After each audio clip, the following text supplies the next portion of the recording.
ఇప్పుడు నేను ఈ ఇంటర్వ్యూ చెప్పాలంటే చూసేటోళ్ళందరూ కూడా రిపీట్ ఇంటర్వ్యూ కావచ్చు, కానీ ప్రత్యేకంగా ఈ ఇంటర్వ్యూ ఈ ఎంపీ ఎలక్షన్స్ సంబంధించి ఇప్పుడు అధికారంలో ఉన్నది కాంగ్రెస్ పార్టీకి ఉన్నది కాబట్టి ఈ కాంగ్రెస్ పార్టీకి సంబంధించి ఈ ఎంపీ ఎలక్షన్ల ముఖ్యంగా ఈ ఎంపీ ఎలక్షన్ల గురించి ఈ ఇంటర్వ్యూ తీసుకోవాలని డిసైడ్ అయినా. ఎందుకంటే కాంగ్రెస్ పార్టీ మీద అన్న అనుకున్న ప్రజల్లో కానీ ప్రతిపక్షంలో కానీ ఏమంటున్నారంటే ఎస్ కాంగ్రెస్ పార్టీ అంటే రెడ్ల పాలన, కాంగ్రెస్ పార్టీ అంటే రెడ్లకే పదవులు ఉంటాయి, రెడ్లకే అధికారం ఇస్తారు అనే ఆరోపణ అండ్ వాళ్ళు చేస్తున్న విధానం కూడా అట్నే ఉంది.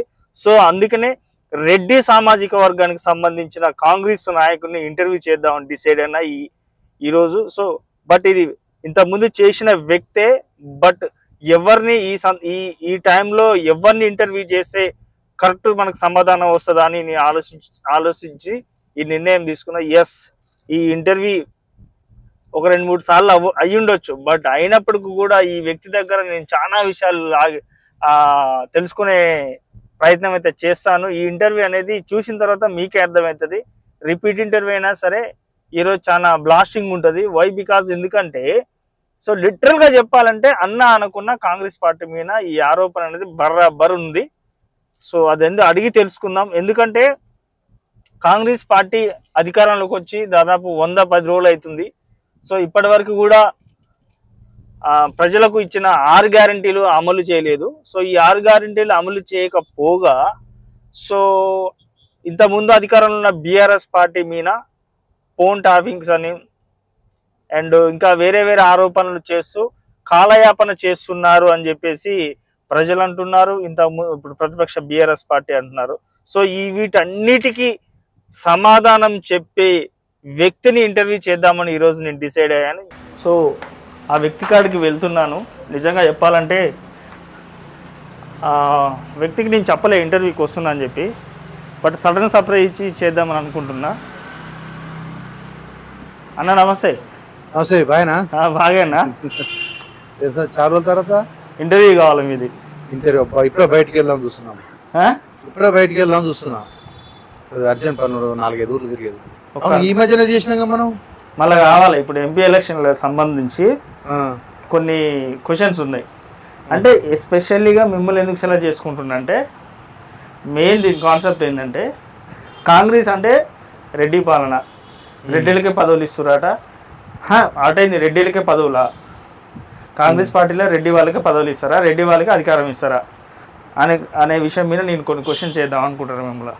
టైం లేదు రైట్, ఓకేనా? ఓకే దా ఏదన్నా మాట్లాడండి. ఏం జరుగుతుంది, ఎట్లుంది, ఏమని చెప్పాలి? ఎంపీ మీరేమనుకుంటారు? ఎన్ని సీట్లు వస్తాయి అనుకుంటారు మీరు? ఎంతగానో 13-14 వస్తాయి. అంతేనా? అసలు బీఆర్ఎస్ పార్టీ మన కేసీఆర్ గారు నీళ్లు లేక రైతులు బాధపడుతున్నారని చెప్పేసి సూర్యాపేట, జనగామ, నల్గొండ జిల్లాలో పర్యటించారు కదా. భయపడుతున్నారు ఏమన్నా సీట్లు తక్కువైతాయని? ఈరోజు మన గెస్ట్ మోతే మండల కాంగ్రెస్ పార్టీ అధ్యక్షులు కీసర సంతోష్ రెడ్డి గారిని ఇంటర్వ్యూ చేయడానికి వచ్చాను. చాలా విషయాలు ఇంకా అడిగి తెలుసుకునేవి ఉన్నాయి. సో అందుకనే పార్ట్గా చేస్తున్నాను. ఇంకా మేబీ ఇంకా 10 టైమ్స్ కూడా చేసే అవకాశం ఉన్నదని. అన్న చెప్పన్నా, ఇప్పుడు నిజంగా ఈ కాంగ్రెస్ పార్టీలో రెడ్డి సామాజిక వర్గం వాళ్ళకే పదవులు ఇస్తారా అన్న? ఇంకా వేరే వాళ్ళు కూర్చోవద్దా పీఠం మీద? ఒకటి సీఎం 2-3 మంత్రులు ఉండాలి. ఇప్పుడు డిప్యూటీ సీఎం ఎస్సీకి ఇచ్చినాం కదా, రకరకాలు ఉన్నారు. బీసీలు ఉన్నారు, ఎస్సీలు ఉన్నారు, ఎస్టీలు ఉన్నారు, అందరు ఉన్నారు. డిప్యూటీ సీఎం ఇచ్చారు, సీఎం ఇవ్వలేదు కదా. సీఎం మీద కూర్చున్నది మీ రెడ్డోళ్ళే కదా. ఇప్పుడు మీ రెడ్డోళ్ళ అట్లేముండదు. కార్యకర్తలు ఓట్లు వేస్తే ప్రభుత్వం వచ్చింది. ఆ ఓట్లు వేసిన ఎమ్మెల్యేలు ఎన్నుకుంటే ముఖ్యమంత్రి అంతవరకే తప్ప వేరే ఉండదు.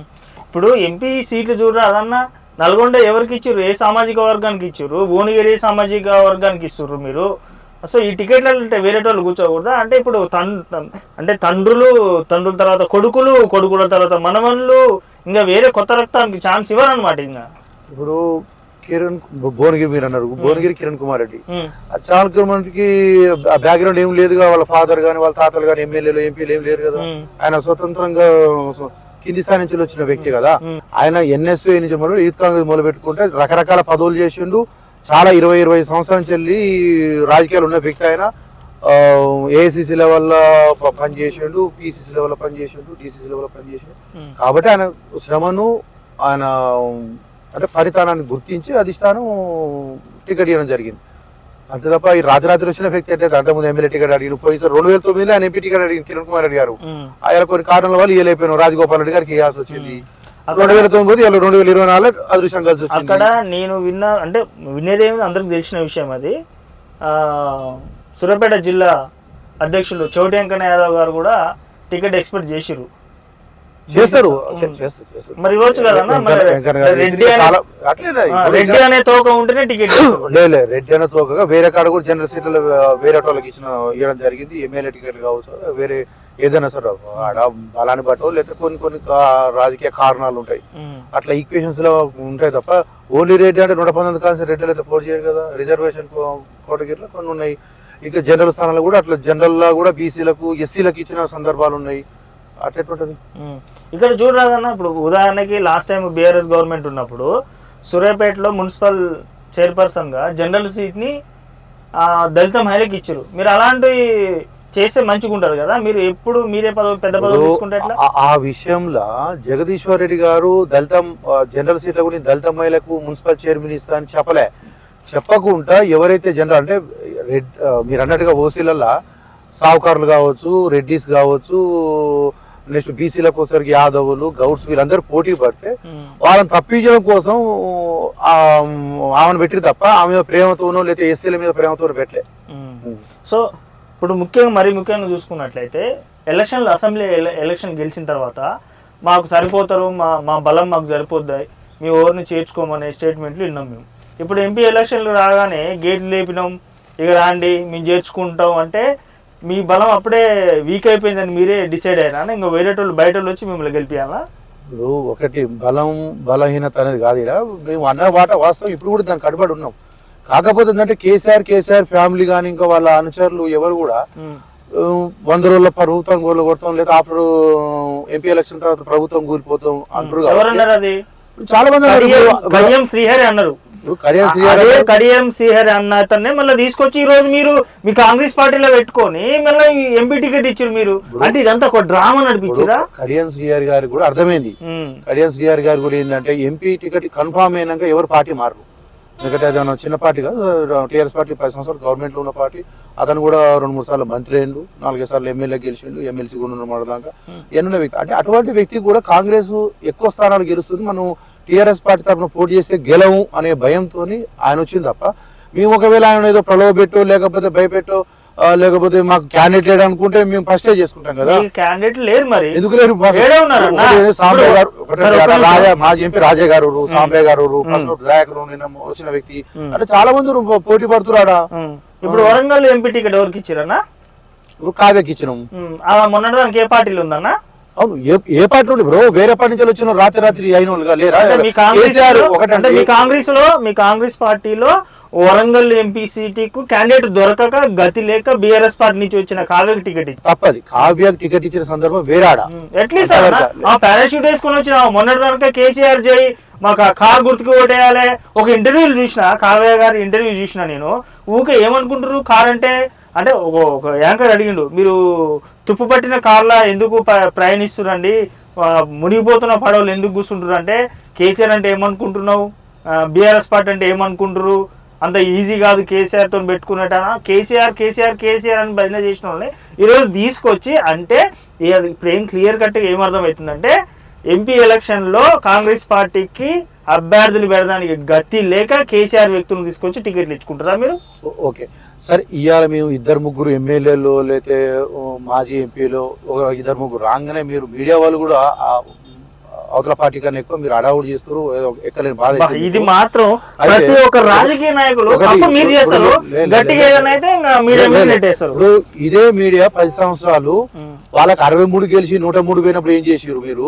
మొన్న రెండోసారి 80 గెలిచి మళ్ళీ 100 అయినప్పుడు ఏం చేసారు అయ్యాలి ఇంత మీడియా ఇచ్చేయలే కదా ఇవాళ ఇద్దరు ముగ్గురికి అడావుడు చేస్తారు కాబట్టి ఏంటంటే నేను చెప్పేది ప్రజాస్వామ్య దేశంలో ఎవరైనా ఎక్కడ ఉండొచ్చు కానీ సరే మాటలు మాట్లాడే విషయంలో కొంత ఉంటుంది ఇప్పుడు కావ్య గారి విషయంలో కడియం శ్రీ విషయంలో నిన్నటిదాకా ఆయన అపర చాణక్యుడు కడియం శ్రీహరి గారు మన దాని ఏమంటారు ఉమ్మడి వరంగల్ జిల్లా చాలా అభివృద్ధి చేసిండు ఆయన సలహాలు సంప్రదింపు తీసుకుంటాం చాలా మేధావన్న వ్యక్తులు ఇలా ముసలి నక్కలు పోతూనే అంటారు మరి మీ దగ్గర ఉన్న మేధావేతడు మీ దగ్గర ఉన్న మేధావేతడు పోయినాక ముసలి నక్క లంగా దొంగ అంటే మరి ఆ లంగా దొంగలు ఇన్ని రోజులు మీరు పాట పెట్టుకురా ఎట్లా మరి నాకు అర్థం ఉన్నంతసేపు అయితే ఆయనకు గౌరవం ఇచ్చిరా డిప్యూటీ సీఎం పదవి ఇచ్చిరా ఇవ్వలేదా మరి అంతా ఎన్నుకోటు మొన్న ఎమ్మెల్యేగా గెలిచిన తర్వాత కూడా ఇక నాకు చాలు డిప్యూటీ సీఎం వరకు వచ్చాను ఇంతకంటే ఎక్కువ నాకు ఆశ లేదు ఇంకా నేను బీఆర్ఎస్ ఉంటా కేసీఆర్ గారు ఎమ్మటే ఉంటా అని శుద్ధపూస మాటలు మాట్లాడి నైట్ ప్లేట్ తిరిగేసి కుక్కకపోతే మాటలని అంటారు దానికి ఏముంది ఇప్పుడు ఇలా కాంగ్రెస్ పార్టీలో ముఖ్యమంత్రి పదవులు చేసిన పార్టీలు మారారు పీసీసీ చేసిన పార్టీలు మారు దానికి ఎవరు బాధ్యుడు ఎంతసేపు మన దగ్గర ఉన్నది చెప్పే మనం కూడా అనుకోడు తప్ప ఇక పోయినాక ఎవరిని ఏమనేది లేదు ఇలా భర్తం కానీ భార్య పార్టీలు మారారు ఉన్నోళ్ళు ఉన్నారు ఇక దానికి ఎవడు ఈ రాజకీయాలలో శాశ్వతంగా ఇక్కడ ఉంటాం అక్కడ ఉంటాం అనేది దేవుడు ఏం లేదు అంటే దీన్ని బట్టి చూస్తే ఏమైతుందంటే 100 రోజులలో మీకు ప్రజల్లో వ్యతిరేకత ఏర్పడింది ఇక అందుకనే మేము గెలవడానికి మా క్యాడరు మా కార్యకర్తలు మేము సరిపోము అందుకనే బయట నుంచి తెచ్చుకుంటూనే గెలుస్తాం అన్న ఉద్దేశంతో గేట్లు తీసిరేమో అనిపిస్తుంది లేదు ఇప్పుడు ఇక్కడ ఏమైతుందంటే మీరు అన్న ప్రశ్నలనే సమాధానం ఉంది మా దగ్గర బలం లేకనో లేదా ప్రజలలో ఇదేనా అని కాదు ఇక ప్రజలలో ఈ 6 పథకాలు అనేది ప్రజలలో ఈ 100 రోజులు మనం అమలు చేసినాం కాబట్టి అవతల ప్రతిపక్ష పార్టీలు పోటీ చేసినాం మేము గెలవని ఉద్దేశంతో అధికార పార్టీలకు వస్తారు వాళ్ళందరూ రాక్షసులే వస్తారు అంతా ముందు దళితులు ముఖ్యమంత్రి చేస్తాను పెద్ద మనిషి చేయలే డబుల్ బెడ్రూమ్ కడతాను పెట్టమని కట్టలే మాఫీ చేయలే ఇవన్నీ చేయకున్నా కూడా అడిగిన లేడు దాని గురించి ఇది చేసిన లేడు ఇవాళ మేము 6 పథకాలు ఇన్ని అప్లపాలు రాష్ట్ర అప్లపాలు కేసీఆర్ చేసినా కూడా మేము ఇంత పరిస్థితులు ఇంత గండు పరిస్థితిలో ఉన్నా కూడా 6 పథకాలు ప్రిస్టేజ్ ప్రజలకు సోనియా గాంధీ గారి హామీ అంటే సోనియా గాంధీ గారి నేతృత్వంలో వాళ్ళు ఆమె నోటితో ఆ పెద్ద మనిషి నోటితోనే అనిపించడం కాబట్టి 6 పథకాలు ఒక బ్రాండ్ అది రాజముద్ర అది దానికి తీసేది ఉండదు ఏ పథకం ఏది ఉన్నా 6 పథకాలు మాత్రం ఖచ్చితంగా అమలైతే అయ్యి ఆ అమలు పథకాలు అనేది జనంలో పోయింది కాబట్టి ఆ జనం కాంగ్రెస్ వైపు చూస్తారు కాబట్టి ప్రతిపక్షాలు మా పేరు అమలైన ముద్ర అని ఆ గోడలకు ఫ్లెక్సీలు వేసుకొని పాంప్లెట్ల మీద పెట్టుకొని పబ్లిసిటీ చేసి 6 గ్యారంటీలు మీరు అమలు చేసిరా చేసి నడుస్తున్నాం కదా ఒకటండి 6 పథకాలు నడుస్తున్నాయి కరెంట్ నడుస్తూనే ఉంది బస్సు నడుస్తూనే ఉంది బస్సు నడుస్తూనే గ్యాస్ నడుస్తూనే ఉండే ఇంకా మహిళలకు 2500 ఇచ్చిరా అన్న ఇస్తారు ఇప్పుడు ఎలక్షన్ కోడ్ వచ్చింది ఎలక్షన్ కోడ్ అంటే ఎంపీ ఎలక్షన్ అయిపోయిన తర్వాత మళ్ళీ నెక్స్ట్ ఏదైనా ఎలక్షన్ వస్తే ఒక పథకం మళ్ళీ ఎలక్షన్ మున్సిపల్ ఎలక్షన్ ఒక పథకం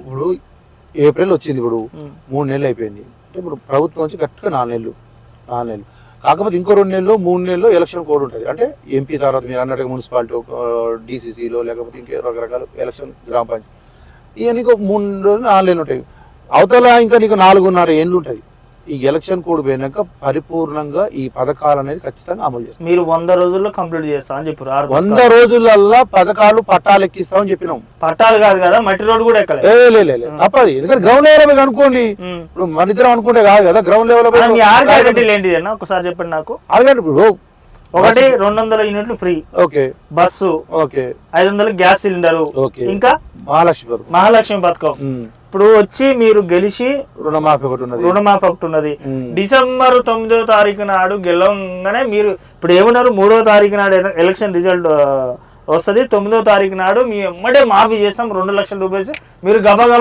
పోయి 2 లక్షలు ఎత్తుకారా అని అన్నారు ఇప్పుడు 2 లక్షలు ఎత్తుకొని వచ్చారు ఎన్నెండు తీరుస్తారన్న 9వ తారీఖు పోయింది డిసెంబర్ 9 జనవరి 9 ఫిబ్రవరి 9 మార్చి నువ్వు ఏ 9 పోయినా కూడా నువ్వైతే రూపాయి కట్టేది లేదు నువ్వు అది ఎంత వడ్డీ అయినా 2 లక్షలకు 2 లక్షల పైన అయినా ఇంకోటి 5 లక్షలు అయినా కూడా మేమే రుణమాఫీ చేస్తాం కాబట్టి ఎటువంటి బాధ అవసరం లేదు అది ఒక రోజు అటు ఇటు అంతే ఇప్పుడు ఎలక్షన్ కోడ్ వచ్చింది కాబట్టి అది కూడా తప్ప వేరే ఏం లేదు మేము వాళ్ళకి ఒకటండి ఇప్పుడు కేసీఆర్ అంటే ఏదున్నా 1 మ్యాన్ షో ఆడ ఆయనకు మంత్రులు గానీ ఎమ్మెల్యేలు గానీ ఎంపీలు గానీ క్వశ్చన్ చేసేది ఉండదు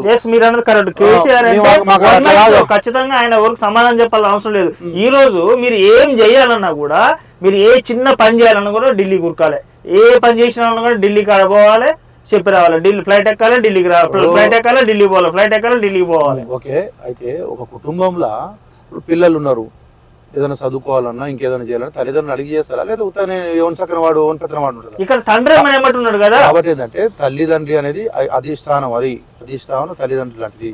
కాబట్టి తల్లిదండ్రుల సలహాతోని వాళ్ళ మంచి వాళ్ళ గైడెన్స్ మనం నడుస్తాం అంతే తప్ప దానికి ఢిల్లీలో ఉంటే జాతీయ పార్టీగా ఢిల్లీలో ఉంటుంది, నీది గలీపాటిగా గల్లీలు ఉండవు. దానికి ఏం లాభం, దానికి ఏం సంబంధం?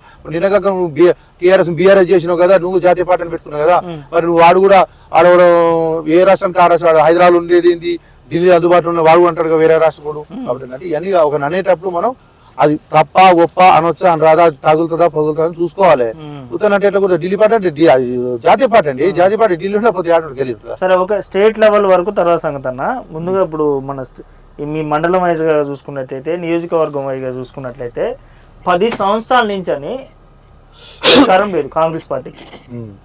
అయినా కూడా 10 సంవత్సరాల అధికారం లేకపోయినా సరే బీఆర్ఎస్ పార్టీ అధికారంలో ఉన్నప్పుడు ఎన్ని కష్టాలు పెట్టినా కూడా పార్టీ నమ్ముకున్న కార్యకర్తలు చాలా మంది మీ కాంగ్రెస్ పార్టీలో ఉన్నారు. పక్కాగా చెప్పాలంటే ఈరోజు కాంగ్రెస్ పార్టీ అధికారంలోకి వచ్చిందంటే గ్రామ స్థాయి నుంచి ప్రతి కార్యకర్త ఇంత స్ట్రగుల్ చేసి కొందరు సొంత డబ్బులు పెట్టుకొని కూడా కాంగ్రెస్ పార్టీకి పనిచేసి ఇలా అధికారంలోకి ఎక్కించారు. ఇవాళ మళ్ళీ బీఆర్ఎస్ పార్టీలో ఉన్న వాళ్ళని మళ్ళీ తీసుకొచ్చి జాయిన్ చేయించుకుంటే వాళ్ళకి ఏమనిపిస్తుంది అన్న? ఇప్పుడు జాయిన్ చేసుకోవాలంటే ఎవరు అల్లాటప్పకనో అడ్డగోరుగానో ఎవరిని బట్టి వాళ్ళు చేసుకునేది లేదు. కాకపోతే ఏంటంటే ఆడ బీజేపీ కూడా కాసుకొని కూర్చుంది, టీఆర్ఎస్ లో భయం పట్టుకున్నది కాబట్టి వాళ్ళు ఎటో ఒకటి చూసుకుంటారు, ఏ గేట్ తీస్తారో ఇడిపోదామని చూసుకుంటారు. కానీ కొంత మా కాంట్రవర్సీ లేను, మా కార్యకర్తలను గ్రౌండ్ లెవెల్ అది గ్రామ స్థాయి నుంచి మొదలుపెట్టి మండల స్థాయి కాన్స్టిట్యున్సీ లెవెల్లో ఇక్కడ ఎప్పుడు కూడా ఎక్కడైతే ఇబ్బంది పెట్టిన ఉండరో వాళ్ళనే తీసుకుంటాం అని చెప్పినాం తప్ప నిన్నదాకా మా కార్యకర్తను చంపిన వాళ్ళనో కొట్టిన వాళ్ళనో కేసుల పాలు చేసిన వాళ్ళనో ఇబ్బంది పెట్టిన వాళ్ళనో అటువంటి వాళ్ళు చేసుకుని మేము యాడ్ చెప్పలేదు. మా అవకాశం లేదు. 10 సంవత్సరాలు అడ్డగోలుగా జనం మీద ఎక్కి సంపాదించి అవినీతి ఆరోపణ ఉన్న వ్యక్తి మేము తీసుకోము, తప్పది. ఎందుకంటే ఎవడన్నా ఉంటాడు నియాసం లేడు 2 మండల స్థాయిలో ఎక్కడో వాళ్ళ ఏదో అవసరం కోసం వాళ్ళ వ్యక్తిగతంగా ఇబ్బంది నుండి పోతే దానికి కూడా తప్పటే లేదు. కానీ ఏ గవర్నమెంట్ వస్తే ఆ గవర్నమెంట్ నేను ఉంటా, పెత్తనం చేస్తా, అధికారుల మీద ఇది చేస్తా, కార్యకర్తల మీద ఇబ్బంది పెడతా అంటే అసంటోళ్ళు వస్తుంది. ఇప్పుడు ఉదాహరణకి ఇప్పుడు వరంగల్లో ఎంపీ టికెట్ కావ్య గారు కట్టించారు. ఇప్పుడు మండల స్థాయిలో కూడా నియోజకవర్గం స్థాయిలో కూడా బీఆర్ఎస్ పార్టీ అధికారంలో ఇప్పుడు బీఆర్ఎస్ పార్టీలో ఉన్న వాళ్ళు ఇప్పుడు వచ్చి మీ కాంగ్రెస్ జైన్లకు రేపు వాళ్ళకు కూడా టికెట్ లేరని గ్యారెంటీ ఏందని ఫస్ట్ నుంచి జెండా మోసిన కాంగ్రెస్ కార్యకర్త ఏమైపోవాలి? అయితే మీరు అన్నట్టుగా మొన్ననే ఉత్తమ్ కుమార్ రెడ్డి గారు అంటే మా కాన్స్టిట్యున్సీ గురించి చెప్తాను. మా కాన్స్టిట్యున్సీ గురించి మొన్న సెక్రటరియట్లో మీటింగ్ పెట్టిండు. మండల పార్టీ అధ్యక్షులు, బ్లాక్ కాంగ్రెస్ అధ్యక్షులు, ఎంపీపీలు, జేపీటీసీలు, ముఖ్య నాయకులు మీటింగ్. ఆ రోజు ఈ చేరికల గురించి వచ్చినప్పుడు సార్ ఒకటే చెప్పారు, ఎవరైతే ఇబ్బంది లేదో వాళ్ళని చేర్చుకుందాం మనం, కండిషన్ లేకుండా ఎవరికి కూడా నీకు ఈ పదవి ఇస్తా నీకు ఆ పదవి ఇస్తా ఎవరికి హామీ ఇచ్చే లేదు.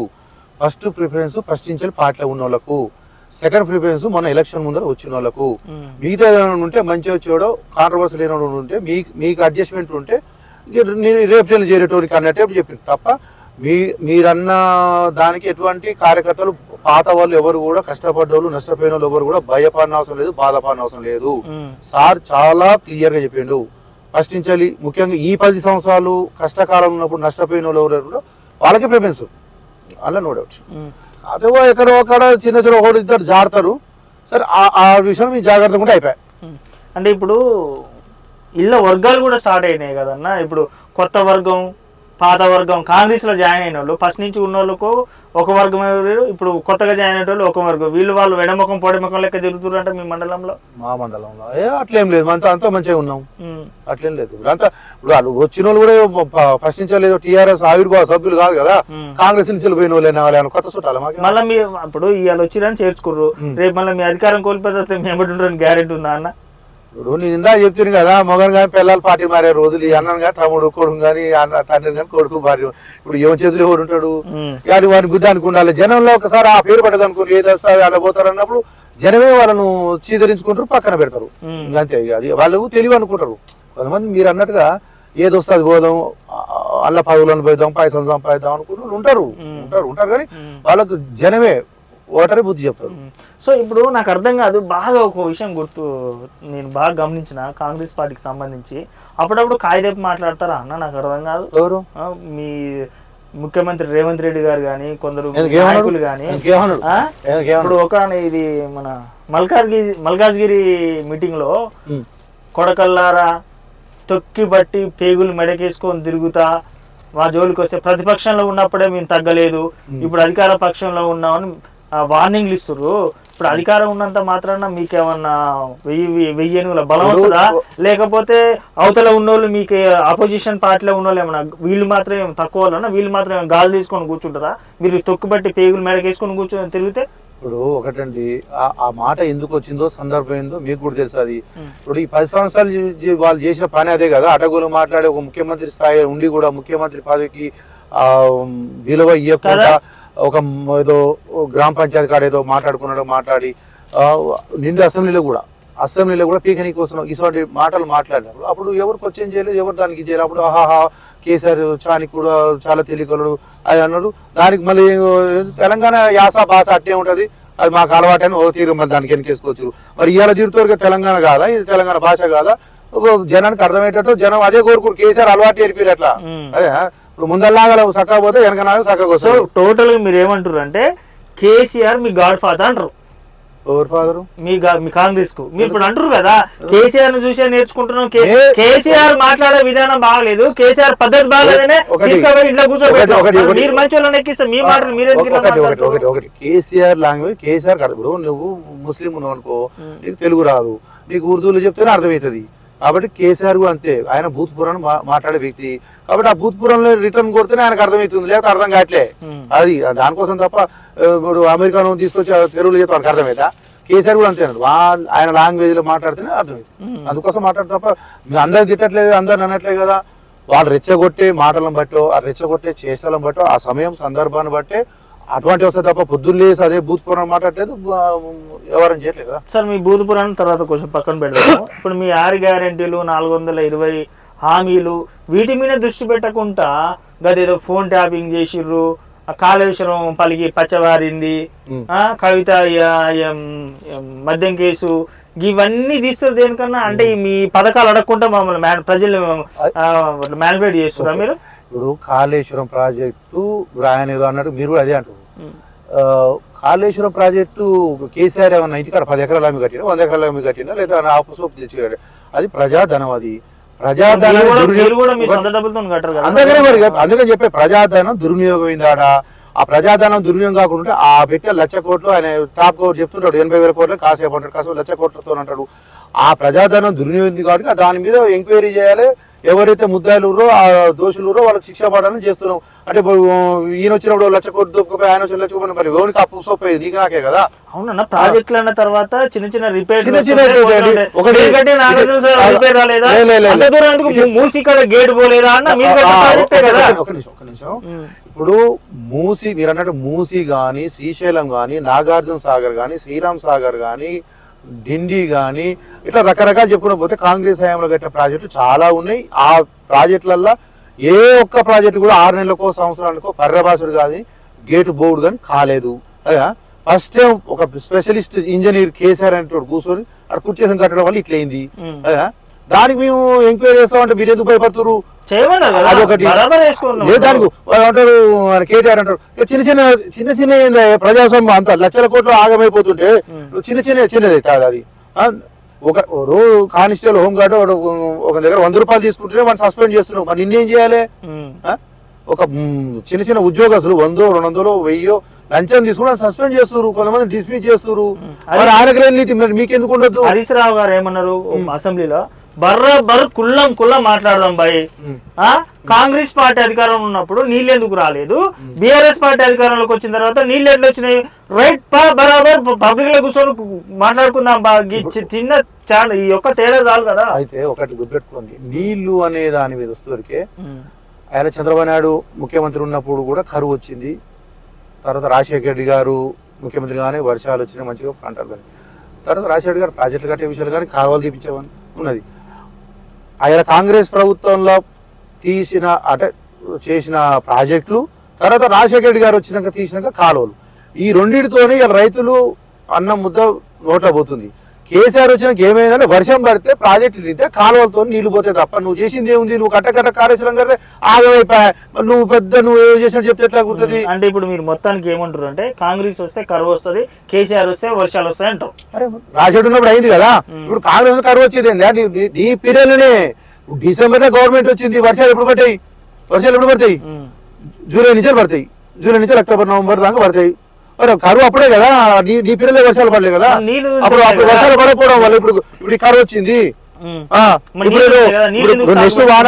రేపు నెక్స్ట్ వానాకాలం కనుక వర్షాలు పడకపోతే అప్పుడు మీరు అన్నట్టుగా సరే ఏదేంద్రపై బ్యాలక్ అనుకుంటావు, ఏదో అనుకుంటావు. అది నీ దాంట్లో వర్షాలు పడలేదు, మా దాంట్లో ముచ్చటెక్కడిది? ఇప్పుడు ఫోన్ ట్యాపింగ్ అనేది ఎవరన్నా వచ్చి కంప్లైంట్ ఇస్తే నా ఫోన్ ట్యాపింగ్ అయిందని కంప్లైంట్ ఇస్తే ఆ కేసులు బయట పెట్టాలి. సరే ఓకే, కంప్లైంట్ ఇవ్వకపోయినా సరే మీ ఆనందం కోసమైనా సరే వాళ్ళని బీఆర్ఎస్ పార్టీకి సంబంధించిన బదనాం చేయాలనో ఆ ఫోన్ ట్యాపింగ్ లో ఏం తీసు ఆ ఫోన్ ట్యాపింగ్ కేసు వల్ల ఓ పేదోనికి ఏమన్నా ₹1,00,000 వస్తాయా, లేకపోతే మీరు ఇచ్చిన 6 పథకాలలో ఒక పథకం ఏమైనా నెరవేరుస్తారా? అది పనికి మారిన ముచ్చట ముంగలేసుకొని ఇప్పుడు మీరు కంప్లైంట్ ఇలే అంటారు. ఉత్తమ్ కుమార్ రెడ్డి గారు, రేవంత్ రెడ్డి గారు ఎలక్షన్ ముందర ఎన్నోసార్లు మా ఫోన్లు ట్యాప్ చేస్తున్నారు అంటే మేమేమన్నా ప్లానింగ్ అంటే ఇప్పుడు ట్యాపింగ్ అంటే ఎట్లుంటుంది అంటే ఇప్పుడు పార్టీ మన ఇద్దరం ముచ్చట పెట్టుకుంటున్నాం ఏదో అంటే పార్టీ ఎట్లా నడపాలి రేపు ప్రచార కార్యక్రమం కానీ టికెట్ల విషయంలో కానీ రకరకాల విషయాలు మాట్లాడుకుంటాం. అది నువ్వు విని పలానా టికెట్ వస్తుంది పార్టీ మారుతుండు ఈ రకరకాలు చేస్తున్నావు కదా, దాని విషయంలో మేము అయ్యాలే చెప్పారు మనోళ్ళు. ఇవాళ గవర్నమెంట్ వచ్చింది కాబట్టి ఆ దొంగలు బయటపడుతుంది. ఇవాళ అంతకుముందు ఎవరు చేస్తుండ్రు అటువంటి మరి ఇలా వాళ్ళు ఒప్పుకుంటారు కదా, అప్పుడు ఎవరు మారుతారు కదా, తప్పు చేయనప్పుడు వాడు అప్పుడు ఎందుకు మారిండు? ఇప్పుడు ఏం లాభం? ఇప్పుడు బయట పెట్టడం ప్రజలకి లాభం అంటే ఇప్పుడు వెనక tehalka.com అని ఒకటి పెట్టిరు అంటే ఇండియా లెవెల్ అది ఉండే, మరి అది ఎందుకు చేసిరు? అదేందుకు చేసిరు అంటే అది దేశానికి సంబంధించిన భద్రతా విషయాలు కావచ్చు, రాష్ట్రానికి సంబంధించిన విషయం రాజకీయం కావచ్చు, రకరకాలు ఉంటాయి. ఫోన్ ట్యాపింగ్ ఓడే పెడతానికి ఆ ఫోన్ ట్యాపింగ్ వల్ల ప్రజలకి నేను మాట్లాడుకుని ఒకటండి తప్పు చేస్తున్నాను చెప్తున్నా మరి లబ్ధి చేకూరుతారు. అన్ని పైసలతో కాదు. ఇప్పుడు అందరికి రైట్స్ ఉన్నాయి, నా మనోభావాలు దెబ్బతిన్నాయి, లేదా నా సీక్రెట్ నాదైతే ఇన్ఫర్మేషన్ ఉందో నువ్వు అవతల చేసావు దొంగ అన్నట్టే కదా, అది దొంగతనం. అది దొంగ ముచ్చేట్లు అంటారు. ఇప్పుడు వాడు గోడసాట గుంజింటుంటాడు. ఇప్పుడు నువ్వు చేసింది ఏంది అంటే నీకు అధికారం ఇచ్చి ఉద్యోగాలు ఇచ్చి అంటే డీజీపీ స్థాయి అధికారం మొదలు పెట్టుకుంటే కింది స్థాయి వరకు మీరు పనులు ఇచ్చిపెట్టి ప్రజా సమస్యలు ఇచ్చిపెట్టి మీరు ఈ ఫోన్ ట్యాపింగ్ చేసుకుంటూ కాలాపన చేసిరు. మరి అంటే దాని అర్థం ఏంది? నీకు జీతాలు ఓడిస్తుండు ప్రజాసొమ్ము, ప్రజలు నీకు జీతాలు ఇస్తుంటే నువ్వు తల్లికి ఈ పని చేసేది అంటే ప్రజాస్వామ్యం బతుకోవద్దని చెప్పి ప్రతిపక్షాలు గొంతు నొక్కడం కోసం ఫోన్ ట్యాపింగ్ చేసి వాళ్ళ మీద కక్ష చర్యలు తీసుకోవడం ఇది తప్పు కదా. మరి ఫోన్ ట్యాపింగ్ ఎట్లా తప్పు అంటారు మీరు? సరే ఓకే, దానివల్ల ఖచ్చితంగా చర్యలు తీసుకోవాల్సిందే. ఇంకేమిటకేం కాదు. ఉత్తర అధికారులు అటు ఇటు అంటుంటే మీ దానికి మీ అసొంటోళ్ళు వాళ్ళు సపోర్ట్ గా మాట్లాడుతారు. రేపు ఇంకా చాలా ఉన్నాయి, తిమింగలాలు బయటపడతాయి. నాకు అర్థం కాదు, మీ అసొంటోళ్ళు అంటారు ఇందాక నుంచి. ఊకే మమ్మల్ని ఎందుకన్నా వాళ్ళతో కలుపుతారు మీరు? ఇప్పుడు ఒకటండి, ఇప్పుడు ఈయన పంటలు ఇప్పుడు నష్టపోయిన తిరుగుతుంది. ఫిబ్రవరి కొంత నష్టపోతే మేము ఆల్రెడీ ఒక రౌండ్ తిరిగి వచ్చినాం, వాళ్ళు భరోసా ఇచ్చి వచ్చినాం. ప్రభుత్వం మీకు ఆదుకుంటే సరే అనుకోకుండా ఇప్పుడు ఈ నీళ్ళు ఒకటి లేకపోవడం, ప్రాజెక్టు నిండపోవడం. ఇప్పుడు ప్రాజెక్టు నీళ్ళు ఎట్టిస్తే నాకు అర్థం కాదు. మీ బొల్లమల్లయ్య గారు మీ నియోజకవర్గంలో రైతులు ప్రతిరోజు రైతుల పొలాలు ఎండిపోయిన రైతుల గురించి పరిశీలించుకుంటా చెప్తూనే ఉంటారు. కాంగ్రెస్ వచ్చింది, కరువు వచ్చింది, కాంగ్రెస్ వాళ్ళు నీళ్ళు ఇవ్వట్లేదు అని చెప్పి మల్లయ్య గారికి 5 ఏళ్ళ తర్వాత 5 ఏళ్ళు అయిపోయి పీరియడ్ అయిపోయినాక 3 నెలలు అయిపోయినాక ఇప్పుడు ప్రజలను రైతులు పొలాలు గుర్తొచ్చినాయి. అంతకుముందు మేము ఇదే పంట పొలాలు ఎండిపోయి నీళ్లు రాకపోతే కాలువల చుట్టూ తిరిగి మేము వాళ్ళతో వీళ్ళతో పంచాయతీ పెట్టుకొని నీళ్ళు ఇప్పించిన మండలానికి. పంట పొలాలు నష్టపోతే ఊరూరు తిరిగి పంట పొలాలు రైతులను పరామర్శించి భరోసా ఇచ్చినాము, ధైర్యం చెప్పొచ్చినాము. ఇవాళ బొల్లమల్లయ్య గారు వచ్చి పంట పొలాలు నష్టపోతే ఈ ఒంటరిగా వెనకటి సామెత ఉంటుంది ఏదో 1000 వాటిని తిని మరి అది వచ్చి మళ్ళీ మేర్బానంగా మాట్లాడినట్టుగా నువ్వు 5 ఏళ్ళు ఏం చేసినావు? సూర్యాపేట కాన్స్టిట్యున్సీ నీళ్లు పోతుంటే కనీసం ఆ 36 ఏళ్ళు కానీ 24 ఏళ్ళు కానీ నువ్వు కనీసం 22 ఏళ్ళు అటు పోయి కనీసం నీళ్ళు గేట్ తీపించిన పాపన పోలే. ఒక ఎమ్మెల్యే అధికార పార్టీ వాడు జగదీష్ రెడ్డి గారితో చెప్పి మీరు నీళ్ళు ఇప్పియచ్చు. మేము ఇలా మా వయసు అంతా మేమెంత సారు మేడంతో చెప్పి మేము ఇవన్నీ చేసుకుంటూ వచ్చినాం. అయ్యా మీరు ఎందుకు చేయలేదు? ఇవాళ వచ్చి పంట పొలాల పరిశీలన ఏందండి? ఏదో ఫంక్షన్ పోతుంది దారదా పని అని చెప్పి ఫోటో దిగిపోయారు అంతే. ప్రత్యేకంగా రాలే. వాళ్ళ కార్యకర్త కొడుకు పుట్టినరోజు ఉంటే బంగ్లాకెళ్ళి పోతుంటే దారిలో పోతుంటే ఒక కార్యక్రమం అయితే పెట్టుడు తప్ప ప్రత్యేకంగా రైతుల మీద ప్రేమతో నేను రాలేదు. అంటే బొల్లమల్లయ్య యాదవ్ గారికి రైతుల మీద ఎలాంటి ప్రేమ లేదంటారా? రైతుల మీద ప్రేమ ఉంటే 5 ఏళ్ళు ఏం చేసిండు? ఇప్పుడు 100 రోజులలో నేను పాలేరు జలాలు తీసుకోసం ప్రమాణం చేసిండు ఎలక్షన్ ప్రచారంలో. 100 రోజులుగా 5 ఏళ్ళు అయిపోయాయి. నీకు ముఖ్యమంత్రి ఉంటాడు, ఇక్కడ మంత్రి ఉంటాడు, ఆయన ఎమ్మెల్యే ఉంటాడు, నీకు ఇంత గ్రౌండ్ వర్క్ అంటే ఇంత నీకు అధికారం ఉండి నువ్వేం చేయలేకపోయినావు. మళ్ళీ ఇప్పుడు వచ్చి నీళ్ళ గురించి ఇంకోటి వాటి గురించి మాట్లాడితే ఏమన్నా ఉందా? నువ్వు ఎందుకు చేయరు? నీ చేతులు అధికారం ఉంది కదా. నువ్వు లేదా కాంగ్రెస్ ప్రభుత్వం ఉన్నది, నువ్వు ఎమ్మెల్యే ఉన్నావు, నాకు వారు సహకరించలేదు చెప్పు, ఓకే బస్. లేదా నువ్వు ఓడిపోయావు, కాంగ్రెస్ ప్రభుత్వం ఉన్నది చెప్పు, ఓకే. అరే నువ్వు ఇక్కడ ఎమ్మెల్యే ఉంటావు, గ్రామ స్థాయిలో వార్డు మెంబర్ నుంచి పార్లమెంట్ మెంబర్ వరకు, ఎమ్మెల్యే నుంచి ముఖ్యమంత్రి వరకు మొత్తం పోస్టులు మీయే. ఏం చేసిర్రు? అందుకనే ఇంట్లో కూర్చోబెట్టింది. అదే మరి, అందుకనే రేపు మేము కూడా ఇట్టే ప్రజా సమర్పణ అమ్మ కూడా కూర్చోబెడతారు. కాబట్టి మేము జాగ్రత్తలు పడుతున్నారు డెవలప్మెంట్ విషయంలో. బొల్లమల్లయ్య గారు 10 కార్లు వేసుకొని కుయ్యి అని కూడా అంబులెన్స్ కానీ ఎక్కువ తిరిగి వచ్చేది. పట్టమని 10 తట్టలు బట్టి ఎక్కడ పోసినా పాపాన పోలే. ఆ రోడ్డు వచ్చేదేలో పాడదేలో ఆ ఊరూరికి శిలాఫలకాలు అయితే పెట్టింది. ఎన్ని శిలాఫలకాలు ఉన్నాయి, ఆ రోడ్డు కంప్లీట్ అయినా కాలేదా? లేక ఎన్నిటి శిలాఫలకాలు చేసి ఆ పని కంప్లీట్ అయితే కాలేదా? శిలాఫలకాలు పెట్టేసరికి ఎలక్షన్ కోడ్ వచ్చిందన్న. 5 ఏళ్ళు వచ్చాయి, 5 ఏళ్ళు మధ్యలో వస్తాయి కదా. ఫస్ట్ 6 నెలలు ఎలక్షన్ అయిపోయినాయి. డిసెంబర్ అయినా ఎలక్షన్ పోయినసారి. డిసెంబర్ అయిపోయి జనవరిలో సర్పంచ్ ఎలక్షన్ వచ్చినా స్టెప్ బై స్టెప్ నెల కోట 6 నెలలు ఎలక్షన్ అయిపోయినాయి. 4.5 ఏళ్ళు ఏం చేసినావు? 4.5 ఏం చేసినావు? ఇవాళ పద్మావతి గారు, ఉత్తమ్ కుమార్ రెడ్డి గారు పట్టుమని 4 నెలలే మా మండలానికి కాన్స్టిట్యున్సీ అవసరం లేదు. సీసీ రోడ్డు, సైడ్ కాలువలు, నెక్స్ట్ స్కూళ్ళల్లో టాయిలెట్స్, కిచెన్ రూములు, వీటి విషయంలో బోర్లు, వీటి విషయంలో దగ్గర నాకు అంటే నేనే 6-7 కోట్ల రూపాయల వర్క్స్ మండలంలో 6-7 కోట్లు. ఇక మళ్ళీ బీటీ రోడ్లు, highway Vijayawada highway to Khammam highway double road sanction చేపిస్తారు. నాయకగూడెం టు ఉర్లుగొండ టు వయా సర్వారంకి అది బీటీ రోడ్ శాంక్షన్. ఇట్లా ఇంకా చాలా చేయించారు. అంటే ఎంతగానో అయ్యో మొదలు 10 కోట్ల రోడ్లు. దుబ్బనర్సల కూడా నుంచి తుమ్మగూడెం వయా నరసింపురం ఇవన్నీ శాంక్షన్ చేయించినాం. నావారం టు రాఘవపురం ఇవన్నీ శాంక్షన్ అయినాయి. మరి ఇంకా బీటీ రోడ్ అవన్నీ ఈ రోడ్లకు గాను అధికార పార్టీ లిఫ్ట్ కు పరిశీలన చేస్తున్నారు. అది టెక్నికల్ ప్రాబ్లం ఉంది. లిఫ్ట్ విషయంలో కూడా సార్ చాలా సీరియస్ గా ఉన్నారు. పాలేరు జలాలతోనే అనుకుంటే ఆ పాలేరు జలాల్లో టెక్నికల్ ప్రాబ్లం ఏంటంటే దానికి ఉన్న టీఎంసీ కెపాసిటీ కూడా వాళ్ళు ఆల్రెడీ అగ్రిమెంట్ అంటే రకరకాల ఖమ్మం నీళ్ళకి కానీ మన మూతమల్ల నీళ్ళకి కానీ ఇంకో రకరకాల వల్ల ఉన్నది. దాన్ని చూస్తున్నారు. సీతారాం ప్రాజెక్టు పూర్తయితే గోదావరి జలాలు గిన పాలేరులో పడ్డాయి అనుకోండి, ఇంకా ఈజీ అవుతుంది మనకు. సో మీరు రోడ్లు అని చెప్తున్నారు. దీని మీద జగదీష్ రెడ్డి గారు ఏమంటున్నారు తెలుసా? కాంగ్రెస్ వాళ్ళకు కమిషన్ వచ్చే పనులు అయితేనే ఫాస్ట్ గా పనిచేస్తారు. రైతు బంధు వేస్తే కాంగ్రెస్ లో కమిషన్ రాదు, అందుకని రైతు బంధు చేయరు. రైతు రుణమాఫీ చేస్తే కాంగ్రెస్ లో కమిషన్ రాదు, అందుకని రైతు రుణమాఫీ చేయరు. కళ్యాణ లక్ష్యం కింద 1,00,000 రూపాయలు ఇస్తున్నాం అని చెప్పేసి బీఆర్ఎస్ పార్టీ అంటే కాంగ్రెస్ వాళ్ళు మేము 1,00,000 ఇస్తాం ప్లస్ తులం బంగారం ఇస్తాం, అందులో కాంగ్రెస్ వాళ్ళ కమిషన్ రాదు కాబట్టి అది పక్కన పెట్టేశారు. కేసీఆర్ కిట్టు పక్కన పెట్టేశారు. ఇందులో కాంగ్రెస్ వాళ్ళ కమిషన్ రాదు కాబట్టి కమిషన్ వచ్చే పనులే ఫాస్ట్ గా చేస్తారు, కమిషన్ రాని పనులు చేయరు కాంగ్రెస్ వాళ్ళు. వచ్చట్లేదు. కమిషన్ కు మీనింగే కేసీఆర్. ఏ పని చేస్తే కమిషన్ వస్తుంది, ఏ కాంట్రాక్ట్ పట్టుకుంటే మనకు 90% ఎక్కువ ఇస్తాడు అనేది చేసిందే కనిపెట్టింది కేసీఆర్. కాళేశ్వరం ప్రాజెక్ట్ ఉంది, దానివల్ల పండిన పంట ఎంత, ఎన్ని ఎకరాలు సాగుకు వచ్చినాయి, ఎంత ఖర్చు పెట్టిండు. ఆ ఖర్చు పెట్టిన దాంట్లో మళ్ళీ పట్టుకొని 10 నెలలు కాకముందు అది శీతలావస్థకు వచ్చింది. మళ్ళీ దానికి మళ్ళీ రిపేర్ పెడితే మళ్ళీ ఇది అవుతుంది. ఇక next mission Bhagiratha, mission Kakatiya, ఈ పథకాలన్నీ కమిషన్ పథకాల లేదా పబ్లిక్ ఉపయోగపడ పథకాల. మిషన్ భగీరథ విషయంలో ఇదివరకు ఊళ్ళలో నల్లా లేవా?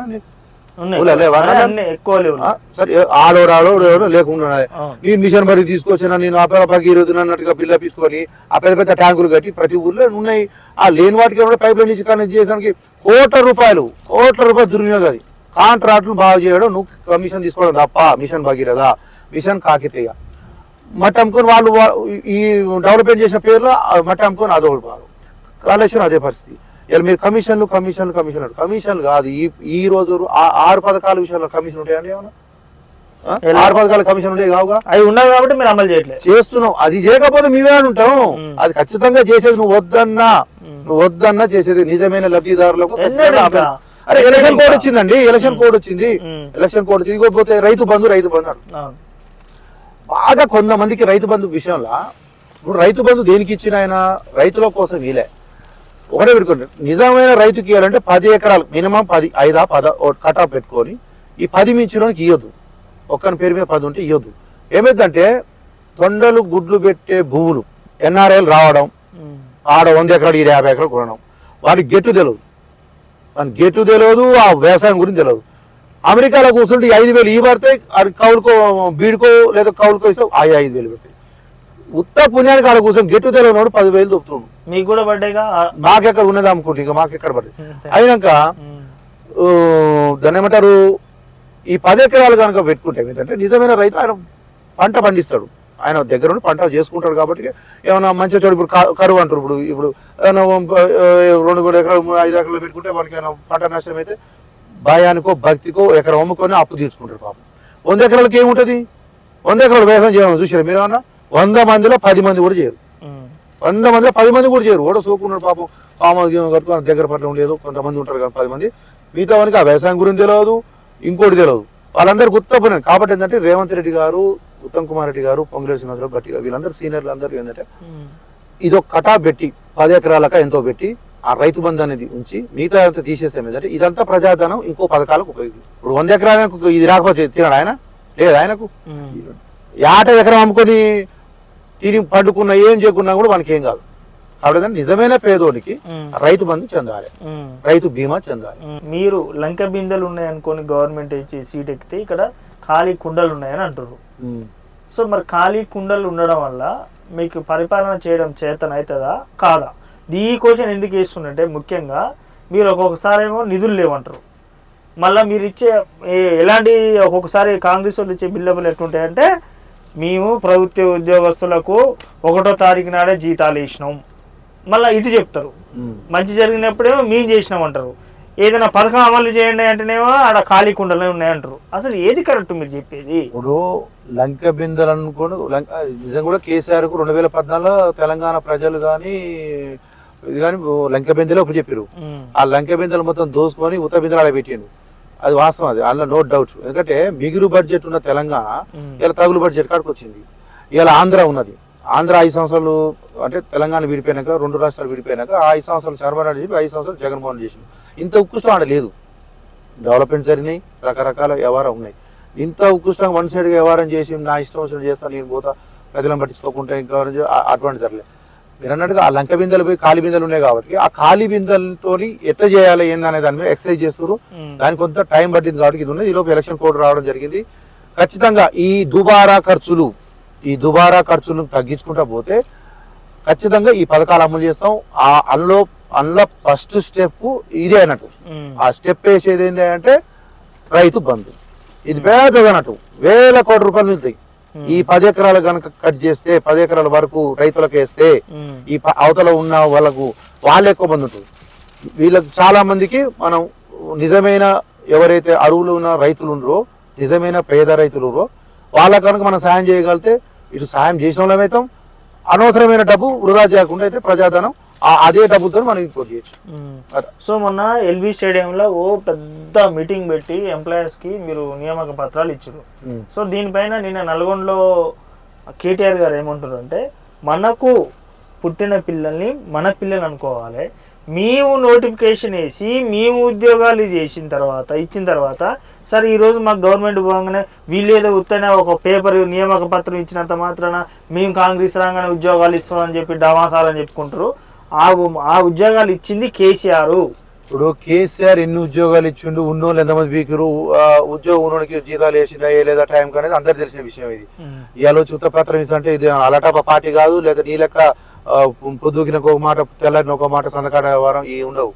ఎందుకంటే కాంగ్రెస్ పార్టీకి ఒక విధానం ఉంటుంది, ఒక సిస్టమ్ ఉంటుంది.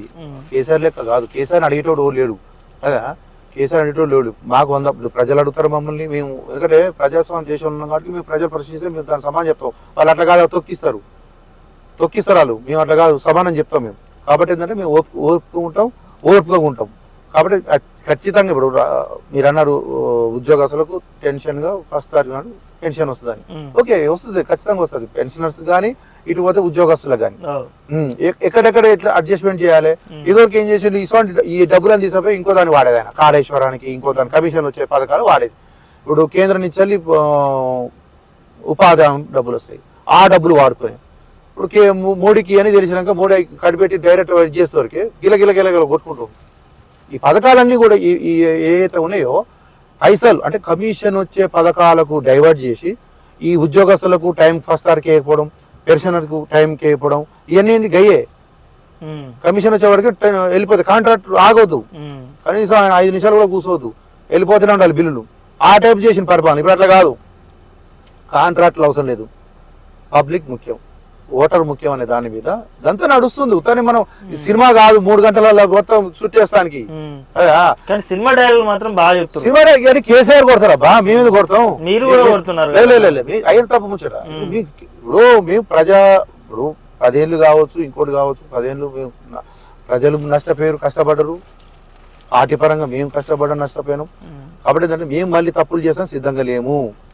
మేము చాలా ఆచితూచి ఏదో ప్రభుత్వం వచ్చిన గల్లెగరేసుకొని ఐసా పైసా అంటే అది అయ్యేది కాదు, తప్పది. అది ఎవరు చేసినా గ్రామ స్థాయి నుంచి రాష్ట్ర స్థాయి వరకు ఎవరు చేసినా పొరపాటు అవుతుంది.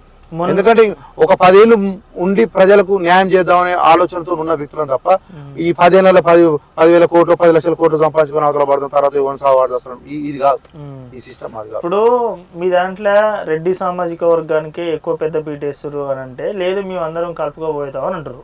మీరు ఇదే ఖమ్మంలో ఇప్పుడు మన బట్టి విక్రమార్క గారికి డిప్యూటీ సీఎం ఇచ్చారు. మన యాదాద్రిలో ఏం జరిగిందన్న? ఏం జరిగింది? మీ రెడ్డి సామాజిక వర్గం వాళ్ళందరూ పీటల మీద కూర్చుంటే ఒక డిప్యూటీ సీఎం బట్టి విక్రమార్కని కింద కూర్చోబెడతారా? ఒకటి అది జరిగిన సందర్భంగానే అది ఎందుకు కూర్చోబెట్టారో తెలుసా మీకు? అది కూర్చోబెట్టి ముచ్చట ఎక్కడదండి. బట్టి గారు ఏమైనా చిన్నపిల్లగారు అనుకుంటారా, లేకపోతే ఏమైనా ఇది సినిమా అనుకుంటారా నేను వాళ్ళ కూర్చోపోవటానికి? ఆయన పట్టు వస్త్రాలు సమర్పించిండు, ఒక మర్యాద పూర్వకంగా దాన్ని సపరేట్ సీట్ వేసి ఆయనకు గౌరవించింది తప్ప అదేదో అక్కడ కూర్చోపో చెప్పులు వేసుకొని రాకు గట్టన్నారు ఏమన్నా? అందరు కుర్చీలు వేసారు, ఆయన మాత్రం కింద కూర్చో. అవునా, ఒక పవిత్రమైన పట్టు వస్త్రాలు స్వామి వారికి సమర్పించింది కాబట్టి ఆయన సపరేట్ స్థానం సీట్ వేసి పవిత్రంగా ఇచ్చేసారు. అంతే తప్ప అది ఏందనుకుంటారు మీరు? అంత అల్లటాపే ఉంటుందా? అది పిచ్చి కూర్చోండి. అరే అది ఎట్లుంటుంది నాకు అర్థం కాదు. బట్టి గారు చిన్నపిల్లలు అనుకుంటారు, లేకపోతే కూర్చోపడానికి ఏంది అది తప్పు కదా, అట్లా ఎట్లుంటది?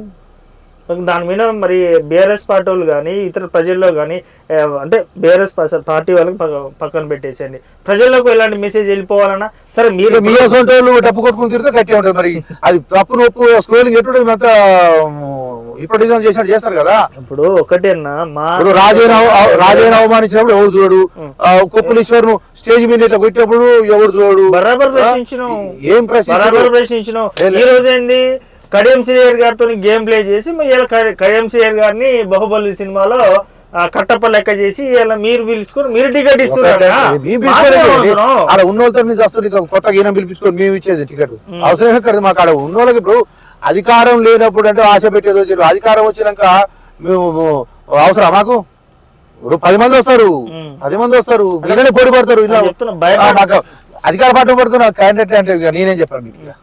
కేసీఆర్ భయపడి మీరు వాళ్ళందరినీ గేట్లు తీసి మళ్ళీ భయపడేది అధికారం మేము ఉన్నాం, ఆయన కాదు. ఆయన భయపడతాం, ఆయన భయపడుతుండు, ఆయన భయపడతారు, మేము ఎట్లా భయపడతాం?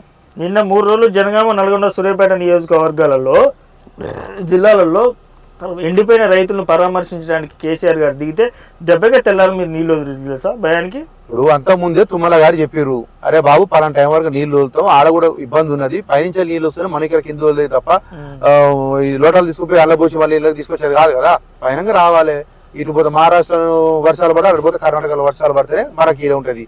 అదే అప్పుడు ఏంటంటే దేనికైనా ఒక సిస్టమ్ ఉంటుంది. ఉత్తగానే ఆయన రాగా నీళ్ళు ఇచ్చి పెట్టారు, ఊరే ఆయన పోలీసు పట్టారా, ఆయన భయపడి ఇచ్చి పెడతారు. లేని ఎట్టి ఇచ్చి పెడతారు, ఉంటేనే ఇచ్చి పెట్టేది. దానికి ఏంటంటే రేపు పంట విషయంలో కొంత అప్పటికి ఫస్ట్ చెప్పారు, ఈ పలానా కారుకు పలానా పంట వేయకండి, ఇప్పుడు కొంచెం జాగ్రత్తగా ఉంటుంది, నీళ్ళు సరిపోవు, వర్షాలు పర్లేదు కాబట్టి అని చెప్తారు. ఇప్పుడు రైతులు ఇక పడతాం పాపం వెనక ముందు కేసీఆర్ పాపం సరే దురదృష్టం కొద్దీ అది వర్షాలు పడలే. అయినప్పుడు ఏంటంటే రేపు ఈ వర్షం పడకపోతే అంటే ఇప్పుడు ఈ పొలం ఎండిపోతే ఎకరమో 2 ఎకరాలు సరే అనుకున్నాను బట్టి 100 ఎకరాలు 10 ఎకరాలు 10 ఎకరాలు 2 ఎకరాలు ఎండిపోతే నష్టపోతాడు. రేపు ఈ మంచి నీళ్ళ కూడా తాగునీరు లేకపోతే మనిషే ఉండడు. ఎకరం పోతే ఏం కాదు, మళ్ళీ వచ్చే కారు పండించుకోవచ్చు, ఆ పోయిన నష్టాన్ని పూడ్చుకోవచ్చు. మనిషే లేకుండా రేపు తాగునీరు లేకుండా పొలాలు ఎండిపోతున్నాయి, ఇచ్చిపెట్టు పొలాన్ని ఇచ్చిపెట్టు, రేపు మనుషులకి ఎట్లా నీళ్లు ఎట్లా వస్తారు?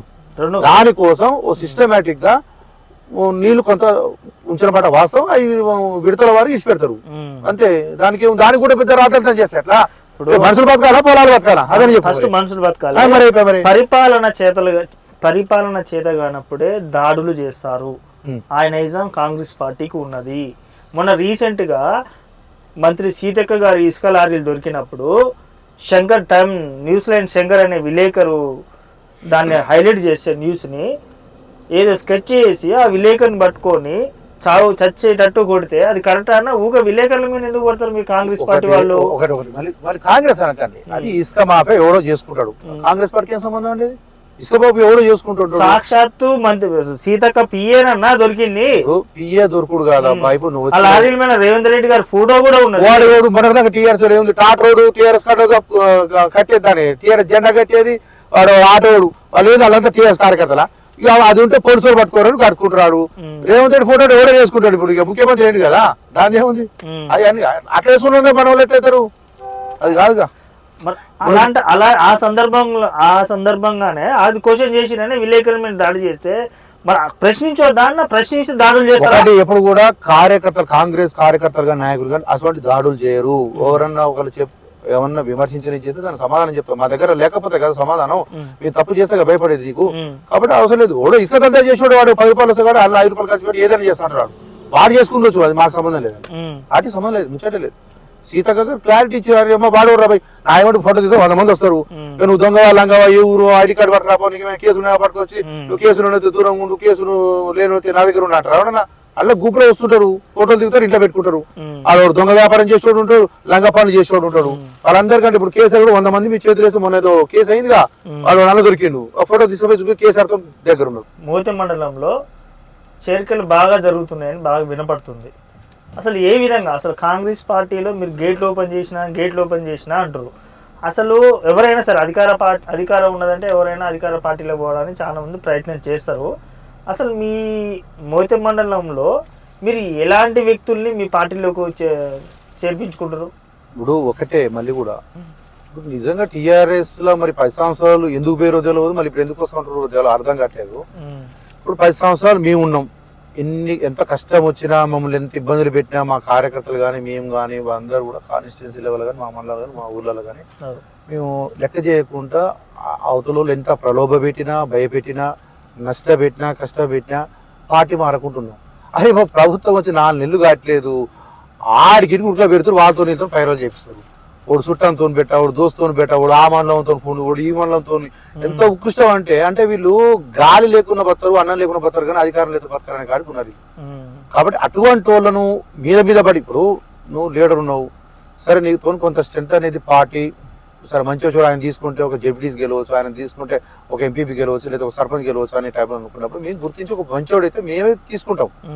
లేకపోతే ఆ గ్రామం వాళ్ళు చెప్తారు పాపం అయినా మమ్మల్ని ఏం సైదే బాబు మమ్మల్ని ఏం ఇబ్బంది పెట్టలేదని తీసుకుందాం అని వాళ్ళు చేయాలి.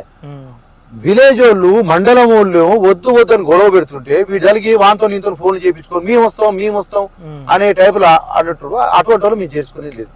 ఎందుకంటే మా కార్యకర్తలు ఇబ్బంది పెట్టి మమ్మల్ని కేసుల పాలు చేసి ఆగమాగం చేసి మా సారు మేడంను వాళ్ళకు హోదా అంటే వాళ్ళ పరిమితి దాటి అంటే ఒక గ్రామ స్థాయి వాడు మండల స్థాయి ఉంది, మండల స్థాయి వాడు ఇంకోటి సారు మేడం కామెంట్ చేసేంత ఉందా? అటువంటి వాళ్ళు ఇవాళ ఎట్లా వస్తారు? గవర్నమెంట్ వచ్చినాక కూడా కొంతమంది మగ కూడా ఆడోళ్ళు కొంతమంది మగోళ్ళు నోటికి వచ్చిన మాటలు అధికారం వచ్చినాక కూడా అవన్నీ రికార్డు మామూలు అన్నారు, సార్ అన్నారు, మేడం అన్నారు, మామూలు అన్నారు. ఇప్పుడు వాళ్ళు మీ దాంట్లో వస్తామని 7 రోజులు చేస్తున్నారు. ముచ్చటలేదు ఇక వాళ్ళు వచ్చినాక రాజకీయం చేసుడు ఎందుకు ఇంటికాడ కూర్చోక. ఇప్పుడు నిన్నదాకా మనం కొట్టాడు మన ఇబ్బంది పెట్టాడు. నేను అనేది చాలా కార్యకర్తలు నాతో చెప్పారు, జనరల్ గా అంటే బయట కలుస్తాం కదా బాధపడుతున్నావు అంటే నాడోళ్ళని మోతే మండలం మీ మండలం అని కాదు చాలా మండలాలు అన్ని స్టేట్ అంటే తెలంగాణ అంతా తిరుగుతుంటాం కదా.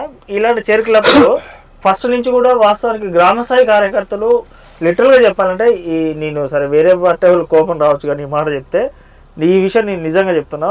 కాంగ్రెస్ పార్టీలో జిల్లా స్థాయిలో స్టేట్ లెవెల్లో జెండాలు మార్చే నాయకులు ఉంటారు కానీ గ్రామ స్థాయిలో మాత్రం ఒక్కసారి కాంగ్రెస్ జెండా పెట్టిన వాళ్ళు మాత్రం వదలరు, వాళ్ళు కరుడు కట్టిన కాంగ్రెస్ లెక్కనే ఉంటారు వాళ్ళు. సో అలాంటి సందర్భంలో వేరే వాళ్ళని తీసుకొచ్చి వాళ్ళ పక్కన కూర్చోబెట్టి వాళ్ళని ఇబ్బంది పెట్టిన వాళ్ళని, వాళ్ళని కష్టాలు పాలు చేసిన వాళ్ళని వాళ్ళని పట్టుకొచ్చి మళ్ళా అదే కుర్చీ మీద కూర్చోబెడితే వాళ్ళ కడుపులో మంటారా మన. అయితే మీరు అన్నట్టుగా జాతీయ స్థాయిలో నాయకత్వం చేసేటోళ్ళు, రాష్ట్ర స్థాయిలో నాయకత్వం చేసేటోళ్ళు ఎట్లుంటది అంటే వాడు ఎటు వచ్చినా కూడా ఆ పైన అక్కడ లెవెల్ ఉంటది కాబట్టి వాళ్ళు అడ్జస్ట్మెంట్ అవుతారు. ఒక ఎంపీ పోటీ చేసిన ఆయన ఎంపీ ఎలక్షన్ అయిపోయినాక మళ్ళీ ఈయన ఆయన కోసం తాగుతారు. ఎమ్మెల్యే చేసినోడు అదే పరిస్థితి ఉంటుంది. వాళ్ళకు ఏమంటే అడ్జస్ట్మెంట్ అవుతారు. వీళ్ళిద్దరు డైరెక్ట్ వార్ ఉంటది కదా, ఏమైనా మాటలతో అనుకో అంతే, మాటలతో ఉంటది. ఈ రాయన తిరుగుతారు, ఆయన తిరుగుతారు. కింది స్థాయిలో అట్లా ఉండదు, డైరెక్ట్ వార్ ఉంటది. ఇప్పుడు రామాయణ మహాభారతంలో బాణాలు వేస్తారు, వీడు వాడు ఎదురుగానే ఉంటారు కానీ బాణాలు పైకి పోతుంటాయి, డైరెక్ట్ కొట్టుకోరు, బాణాలు పైన కొట్లాడుతుంటాయి. అదే గ్రామ స్థాయిలో కర్రలు డైరెక్ట్ కొట్లాడుతాయి కదా. కాబట్టి ఏంటంటే వీడు వాడు అడ్జస్ట్ కాలేరు. ఎందుకంటే అసలు నీకు గ్రామ స్థాయిలో పునాది లేదు, పార్టీ ఎక్కడ నీకు ఆ గ్రామ స్థాయిలో వాడు మన కోసం పార్టీ కోసం వాడు కొట్లాడి వాడు తరకాల వాళ్ళు కొట్టుకో వాడు ప్రాణాలు కొట్టుకో పిల్ల సొమ్మును పార్టీ కోసం దారపోస్తే వానికి ఉంటే ఉండిపోతే పోని 10 సంవత్సరాలు అయిపోయినాక ఇలా వాడోడో వస్తా అంటే అది అవసరం లేదు. అటువంటి చెప్పిన మా సార్ మేడం కూడా అటువంటి ఎంకరేజ్ చేయనని చెప్పారు కూడా. కాకపోతే రేపు ఎంపీ ఎలక్షన్ ఉన్నాయి, స్థానిక సంస్థల ఎలక్షన్ ఉన్నాయి, వీటన్నిటికీ మొన్న వచ్చిన 58,000 కాకుండా ఇంకా ఎక్కువ పోతానికి ఎక్కడెక్కడ మైనస్ అయినాం, ఎక్కడెక్కడ తక్కువ మెజార్టీ వచ్చింది. అటువంటి కాడ న్యూట్రల్ ఓటర్స్ కానీ న్యూట్రల్ లీడర్స్ కానీ వాళ్ళని చేర్చుకుంటే పార్టీని అవుతుంది. ఇప్పుడు కేసీఆర్ కనుక అందులో చేర్చుకుంటే 100 మంది అయితే ఏమైంది ఇప్పుడు పోయింది. కాబట్టి మన పరిస్థితి కూడా అది కావద్దు, కళ్ళు ఎదురుగా జరిగింది. అది ఎన్నో నెలలు కావట్లేదు, 4 నెలలు అయింది. కాబట్టి 4 నెలలకే 40 ఏళ్ల క్రితం జరిగిందిగా మర్చిపోయినట్టు అంటే రేపు మన పరిస్థితి కూడా అదే అవుతుంది. ముఖ్యంగా ఏంటంటే సారు మేడం కోసం మామూలు త్యాగాలు చేయలే 2 కాన్స్టిట్యున్సీలా, అది మామూలు విషయం. ఎందుకంటే ఉన్నకాడ ఫిల్టర్ ఉన్నారు. సరే అక్కడ దొంగలు ఉన్నానుకో, ఇప్పటికీ అంటే గవర్నమెంట్ ఇచ్చిన కూడా కొంతమంది మా వాళ్ళ బుద్ధి రాలే, ఆతోడు సపోర్ట్ చేస్తారు. ఆ అబ్బాయి ఇంకా దొంగలు మా దాంట్లో గవర్నమెంట్ వచ్చినా కూడా సోయలేదు, ఆతోడు సపోర్ట్ చేసుకుంటా పనులు చేస్తారు. కొంతమంది మనం ఇంట్లో ఉండి వాడిని తీసుకురావాలి వీని తీసుకురావాలని పైరలు చేస్తారు. ఎందుకంటే వాడు అంతకుముందు వీనికి వాడు సపోర్ట్ చేసిందిగా, వాడి అధికారం నుండి మా దొంగలు సపోర్ట్ చేసిందిగా, ఇప్పుడు మళ్ళీ ఈ దొంగలు ఆ దొంగలు తీసుకురావాలని పైరలు పెడుతుంది. ఇటువంటి రాజకీయాలు నడుస్తున్నాయి. దీనివల్ల ఏమైందంటే నిజమైన కార్యకర్తల మనోభావాలు దెబ్బతింటే రేపు వీళ్ళు పనిచేయలేదు అనుకో, సారు మేడం కోసం ముఖ్యంగా కాంగ్రెస్ కోసం వాళ్ళు ఏదైనా కోసుకుంటారు, ఎంత ఖర్చైనా పెట్టుకుంటారు, ఎంత దివాలని తీస్తారు. అటువంటి వాళ్ళని మనం కనుక నెగ్లెక్ట్ చేసినామా రేపు ఈ ఊకే అధికారం వచ్చినప్పుడల్లా మారినప్పుడల్లా పార్టీలు మారేటోళ్ళు వీళ్ళు ఉండరు, రేపు మళ్ళీ పోతారు. మళ్ళీ వీళ్ళు రేపు 6 ఏళ్ళు ఆడుకుంటాం మన కార్యకర్తలు, ఒరిజినల్ కార్యకర్తలు. ఇవాళ వాడిని స్ట్రెంథన్ చేసి వాడిని ఫైనాన్షియల్ గానీ పొలిటికల్ గానీ వాడిని స్ట్రెంథన్ చేస్తే పార్టీ వస్తుంది. అదే తప్ప నువ్వు ఈ పారాచూట్ వాళ్ళని తీసుకొచ్చి ఎలక్షన్ ముందర ఎలక్షన్ తర్వాత అంటే మరి బిఫోర్ పాలిటిక్స్ ఏంది 10 years వెళ్ళిపోవాలి. కాబట్టి ఏంటంటే అది ఖచ్చితంగా అదొకటి సిస్టమ్ నడుస్తుంది. దొంగలవుతుంది. ఇక మాకు ఉన్నదే 2 తండ్రి తల్లి లెక్క మాకు సారు మేడం, దేవుళ్ళు దేవత. ఆ దేవుడు దేవతను తిట్టి మా అమ్మాయిని తిట్టాక వాడు తీసుకొచ్చి మేమేటే మోసుకుంటామండి. అది ముచ్చటది. అటువంటివి ఉండవు, అటువంటి చేరికలు ఉండవు. మంచి చేరికలు ఉంటాయి, మంచి వాళ్ళని చేర్చుకుంటాం. ఫిల్టర్ ఎందుకంటే విలేజ్ కూడా వాడి మీద వ్యతిరేకత ఉండదు. ఇప్పుడు వాడు 10 ఓట్ల కోసం పట్టుకొసుకుంటాం, వాడు వస్తే 100 ఓట్లు మైనస్ అవుతాయి. అటువంటి మనకి ఎందుకు, వాడి తడితే మళ్ళీ వెళ్ళేందుకు, మళ్ళీ వాడి మీద పోతే వ్యతిరేకత ఉంది కదా. వాడు ఒక మండల స్థాయి అయితే మండల లెవెల్ వాడి మీద వ్యతిరేకత ఉంటుంది. ఎడిపోయిన వీడే నానేమో బయట చేసుకురాడు అన్నప్పుడు మన మీద ఉన్న గౌరవం పోతుంది. కాబట్టి అటువంటి వాళ్ళు చేర్చుకునేది ఉండదు. మంచి వాళ్ళు చేసుకుంటాం, మంచి డెవలప్మెంట్ విషయంలో అందరం కూర్చొని మాట్లాడుతూ మీరు అన్నట్టు ఏదో ఎలక్షన్ ముందు ఎలక్షన్ ముందు వచ్చిన అందరూ మంచిగానే ఉన్నాం. అట్లే మళ్ళీ పార్టీకి ఉపయోగపడేవాళ్ళు ఎవరు, ఎంపీపీ కోని పెడదాం, డిప్యూటీస్ కోని పెడదాం, సర్పంచ్ కోని పెడదాం, వార్డు మెంబర్ కోని పెడదాం. ఇట్లా చేసుకుంటూ పోవాలి. చేసుకుని పోతే పాత కొత్తకు మంచిగా అందరికి అవకాశాలు వస్తే అందరు మంచిగా ఉంటారు. ఇక నాకు అదే 10 కావాలి, నాకు ఇదే 10 కావాలంటే అయ్యేది కాదు. ఎమ్మెల్యే చేసినాడు, సర్పంచ్ చేసినాడు, ఉపల మనుషులు ఉండు, 4 సార్లు ఎమ్మెల్యే, మళ్ళీ ఊళ్ళకి సర్పంచ్ చేసిండు. అట్లుంటాయి. కాబట్టి ఏంటంటే ఎంపీ చేసిన వాళ్ళు ఎమ్మెల్యే చేసిన ఉన్నారు, రకరకాలు ఉంటాయి. కాబట్టి ఒక్కళ్ళకి 1 10 అదేదో రాజ్యాంగం రాసిచ్చినట్టుగా అది ఉండదు కదా. సో ఖచ్చితంగా అయితే సరే స్టేట్ లెవెల్లో అయితే తర్వాత వేరే విషయం, కానీ ముఖ్యంగా మరీ ముఖ్యంగా మీ మండలంలో అయితే చేర్చుకోవాలంటే ఖచ్చితంగా ఫిల్టర్ బట్టే చేర్చుకుంటాను. ఎవరిని పడితే వాళ్ళు అన్ని మండలం రాజకీయం వేరు, మా మండలం వేరు. మా మండలంలో మొన్న బొల్ల మల్లయ్య గారు మిగతా మండలం డబ్బులు పంచుడు కన్నా మా మండలంలో ఫస్ట్ డబ్బులు పంపించిండు, మందు పంపించిండు, మమ్మల్ని టార్గెట్ పెట్టిండు, చాలా ఇది చేసిండు. వేరే మండలం కన్నా కూడా మా మండలం అయినా కూడా 5,500 మెజార్టీ వచ్చింది మా మండలం. నాటే జోక్. మళ్ళీ మా దాంట్లో కొంతమంది మండలం మొత్తంలో నాకున్న ఇన్ఫర్మేషన్ 10-15 మంది బల్లాయికి టచ్లు ఉన్నారు, అల్లాయికి టచ్లు ఉన్నారు, డబ్బులు కూడా తీసుకురాలి ఉన్నది, ఇన్ఫర్మేషన్ ఉన్నది. ఇంత గాలి వస్తుంటే కూడా అంత దౌర్భాగ్యులు ఏం చేయాలి చెప్పు. మళ్ళీ ఇప్పుడు వాళ్ళు మనోరాంక సారు మేడం వస్తుంటే ప్రోగ్రామ్స్ రాకపోయేది, పక్కన తిరిగేది. వాళ్ళు ఇప్పుడు వాళ్ళే మొత్తం తెల్లబాట్లేసుకుని ముందర తిరుగుతారు. జనం ముతుకురు, కార్యకర్తలు ముతుకు, ఏమో ఇదే కథ ఎన్ని రోజులు ఏడ ఉంటారు వీళ్ళు, ఇదే కథ సకథ అంటే ఇవన్నీ ఉంటాయి. ఇది ఇప్పుడు ఇవన్నీ చూసుకోవాలి కదా. వాళ్ళు కూడా ఇప్పటికైనా మారాలి. ఇప్పుడు మనం ఒక దగ్గర ఉండి ఒక వ్యవహారం చేయదు కదా. నువ్వు ఇప్పుడు కూడా ఇలా ఉండి అవతల పార్టీని సపోర్ట్ చేస్తుంది. ఇప్పుడు ఇసుకటాట టీఆర్ఎస్ దొరికితే కాంగ్రెస్ ఫోన్ చేస్తుండు, లేదా వాళ్ళు పోలీస్ స్టేషన్కి పోయింటే కాంగ్రెస్ వాడు సపోర్ట్ చేస్తుండు. ఏంది రాజకీయం అన్నప్పుడు ఆడ ఉన్న పార్టీ కష్టపడ్డాడు ఎడిపోవాలి, మనోభావాలు దెబ్బతింటాయి కదా. మరి ఇలాంటి విషయాలన్నీ ఇప్పుడు మీ నాయకు అంటే మంత్రి ఉన్నారు కదా ఉత్తమ్ కుమార్ రెడ్డి గారు, ఇప్పుడు ఇలాంటి వాళ్ళని అందరికీ మీరు చెప్తేనే తెలుస్తుంది. ఎందుకంటే వాళ్ళు స్టేట్ లెవెల్లో వాళ్ళ వర్కులు వాళ్ళకు ఉంటాయి. సో అంటే మీతో ఒకసారి చర్చించిన తర్వాతనే చేరికలు ఉంటాయా అన్న, లేకపోతే అంటే మాకు పడ్డ ఇబ్బందుల వల్ల సారు చాలా సగులు పడ్డాడు. ఎప్పుడు ఎలక్షన్ వస్తాయా, ఎట్లా రా నాయన వీళ్ళని ఏంటంటే పాపం బాగా ఇబ్బంది పడ్డాడు. ఎస్పీ మొదలు పెట్టుకుంటే ఎస్ఐ వరకు ఫోన్లు కానీ, కలెక్టర్ నుంచి వెళ్ళి ఎంఆర్ఓ వరకు కానీ రకరకాల ఫోన్లు, ల్యాండ్ విషయంలో కానీ పంచాయతీల విషయంలో కానీ వాళ్ళు ఫోన్లు చేసి వాళ్ళ మాకు ఏ మండలంలో ఏ ఊర్లో ఎవరెవరు ఇబ్బంది పడ్డారు సార్ తెలుసు. కాబట్టి సార్ అట్లా అటువంటి ఎంకరేజ్ పోతుంటారు కాబట్టి పోతుంటారు. సార్ ఏదో బిజీలో ఉంటాడు, పోయి నమస్తే పెట్టేస్తారు, దాని ఫోటో తీసుకొని అలా పెడతాడు.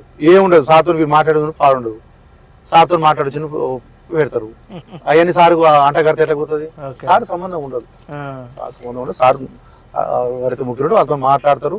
ఎందుకంటే మళ్ళీ ఉన్న పంచాయతీలు ఉండగా మళ్ళీ కొత్త తీసుకుని మళ్ళీ ఇంకో పంచాయతీ ఆడబెడం, 3 గుంపు ఆడబెడం. ఇది ఒక చాలా ఇంట్రెస్టింగ్ క్వశ్చన్ అనే చెప్పాలి. ఇప్పుడు నల్గొండ ఎంపీగా మొన్నటి వరకు బీఆర్ఎస్ పార్టీలో ఉండి ఇప్పుడు బీజేపీ పార్టీలోకి వెళ్ళి టికెట్ తెచ్చుకుండు షానంపూడి సైద్ రెడ్డి. సో ఈ క్వశ్చన్ మీకు ఎందుకు వేస్తున్నా అంటే, Huzurnagar municipal vice chairman Kodi Sampath Reddy అన్న మీ బ్రదర్ అని తెలిసింది నాకు. సో అన్న బీఆర్ఎస్ పార్టీలో గెలిచి సైద్ రెడ్డి గారి వ్యక్తిత్వం నచ్చక, ఆయన చేస్తున్న అరాచకాలు నచ్చక అధికారం 3 సంవత్సరాలు ఉండగానే ఆయనకు ఎదురు తిరిగి బయటకు వచ్చేసేసి సస్పెండ్ చేసినా కూడా ఆయన ఎన్నో స్ట్రగుల్స్ ఫేస్ చేసి ఈరోజు మున్సిపల్ వైస్ చైర్మన్గా అయ్యాడు. సో అలాంటి అంటే అప్పుడు కోతి సంపత్ రెడ్డి అన్నకు అట్లా సస్పెండ్ చేసినప్పుడు, అప్పుడు స్థానిక ఎమ్మెల్యే సైద్ రెడ్డి ఇబ్బందులు పెడుతున్నప్పుడు మీ దృష్టికి వచ్చిందన్న, అంటే సంపత్ రెడ్డి అన్న మీతో ఏమన్నా షేర్ చేసుకునేదా? చేసుకుంటూ ఇంకోటి ఏంటంటే మీరు ఏ విధంగా సలహాలు ఏ విధంగా అంటే అదే ఇప్పుడు ఒకటి సైద్ రెడ్డి అనే వ్యక్తి మూర్ఖంగా పోయి అవినీతి వ్యవహారాలు చేస్తుంటే దాన్ని ఖండించింది సంపత్. ఆ ఖండించిన క్రమంలో వాడు పగ పెట్టుకోండు. సైద్ రెడ్డి అనే వ్యక్తి అరే వీడియో నాకు అడ్డం తిరుగుతున్నాడు 3-4 సార్లు అంటే స్కెచ్ కూడా వేసి దాడులు జరిగినాయి. సరే ఓపిక పెట్టినాక సార్ను కల్పించినాం. సంపత్ చెప్పినాం, సంపత్ ఇట్లా కాదు, నీకు ఏదో ఒకటి ప్లాట్ఫామ్ ఉండాలి, నువ్వు ఒంటరి కూడా వాళ్ళు చేస్తారు.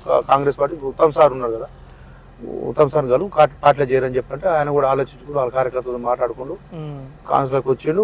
మంచి స్థానం సార్ కూడా మంచిగా చేసుడు. అతను కూడా మున్సిపాలిటీలో ఉన్న చాలా అవినీతి కార్యక్రమాల విషయంలో చాలా బయట పెట్టాడు. మున్సిపాలిటీ పరిధిలో వెంచర్ల విషయం కానీ ఇంకా రకరకాల స్కాములు స్కీములు మొత్తం బయట పెట్టాడు. హెల్ప్ఫుల్ అయ్యాడు కాంగ్రెస్ పార్టీకి. సార్ కూడా మంచిగా చూసుకుంటారు. సో ఇప్పుడు సైద్ రెడ్డి గారు ఏమంటున్నారంటే, ఇప్పుడు నీ ఎంపీగా నల్గొండ ఎంపీగా నేను బీజేపీ పార్టీ నుంచి మంచి భారీ మెజారిటీతో గెలుస్తాను అంటున్నారు. నువ్వు బీఆర్ఎస్ పార్టీలో ఉంటేనే హుజూర్నగర్లో 50,000తో ఓడిపోయిన వ్యక్తివి. ఇక బీజేపీ 7 కాన్స్టిట్యూన్సీ ఏడలేదు, డిపాజిట్ రాని పార్టీ అది. ఇక నువ్వు భారీ మేరతో గెలిచేది ఎక్కడి, నువ్వు డిపాజిట్ చేసుకుని ఆడికి మొగని భారీ మెజార్టీ పక్క పెట్టు, డిపాజిట్ తీసుకుని పోగొని. బీజేపీ ఎక్కడదండి మన దగ్గర. అంటే ఆయన స్థానికంగా ఆయన ఫేస్ వాల్యూతో గెలుస్తారు. పోరు అట్లా పోరు కదా. ఇప్పుడు ఒకటి ఇప్పుడు బీజేపీలో ఏ ఊరి పోయినా 10 మంది కార్యకర్తలు 10 ఓట్లు ఉంటాయి. కొన్ని ఊర్లు అసలే లేవు అన్నప్పుడు ఈయన నమ్ముకొని పోతే సరే ఈయనతో లబ్ధి పొందిన కొంతమంది ఉండొచ్చు, కాంట్రాక్ట్లు చేసో లేకపోతే ఇంకో రకరకాలు చేసుకోనో పదవులను పోయించో కొంతమంది కాంగ్రెస్ రాలేని వాళ్ళు ఉంటారు. వాళ్ళు తీసుకోరు, నాకు చెప్తే అసలు వాళ్ళు వద్దని అటువంటి వాళ్ళు ఉంటే ఆయనతో పోతారు. పోయినా కూడా వాళ్ళ పరిస్థితి రేపు వార్డు మెంబర్ కూడా గెలవు. ఇప్పుడు టీఆర్ఎస్ నుంచి ఎన్ని పడకపోవాలి 100 ఓట్లు ఉంటే ఇప్పుడు 56 ఓట్లు ఈ విధంగా పడకపోతే లెక్క. మరి ఎంతో బీజేపీలో కూడిపోతారంటే బుత్త కోడు పోరు కదా. ఇలా ఎంపీ జెడ్డీసో ఇంకో రకరకాల పోస్టులు ఉన్నారు. వాళ్ళు అలా పోయి ఏం గెలవలేరు బీజేపీలో అన్నప్పుడు ఆ రాజకీయ జీవితం ఆగమైపోతుంది. అట్లా టీఆర్ఎస్ ఉన్న 4 రోజులు ఒక తీరు ఉంటుంది, లేదా కాంగ్రెస్ కోసం ఇంకా మంచిగా ఉంటుంది. కానీ దొంగలు మాకొద్దు, మామూలు ఇబ్బంది పెట్టిన వాళ్ళు తీసుకోవద్దు, అవసరం లేదు. సో లాస్ట్ అండ్ ఫైనల్ గా ఇప్పుడు మీకు ప్రధాన ప్రతిపక్షం ఈ ఎంపీ ఎలక్షన్ సంబంధించి బీజేపీ పార్టీ పోటీ ఇస్తుంది అనుకుంటారా, బీఆర్ఎస్ పార్టీ పోటీ ఇస్తుంది అనుకుంటారా? మీకు మేమేమో వన్ సైడ్, వాళ్ళిద్దరు తగ్గపోరు నడుస్తుంది.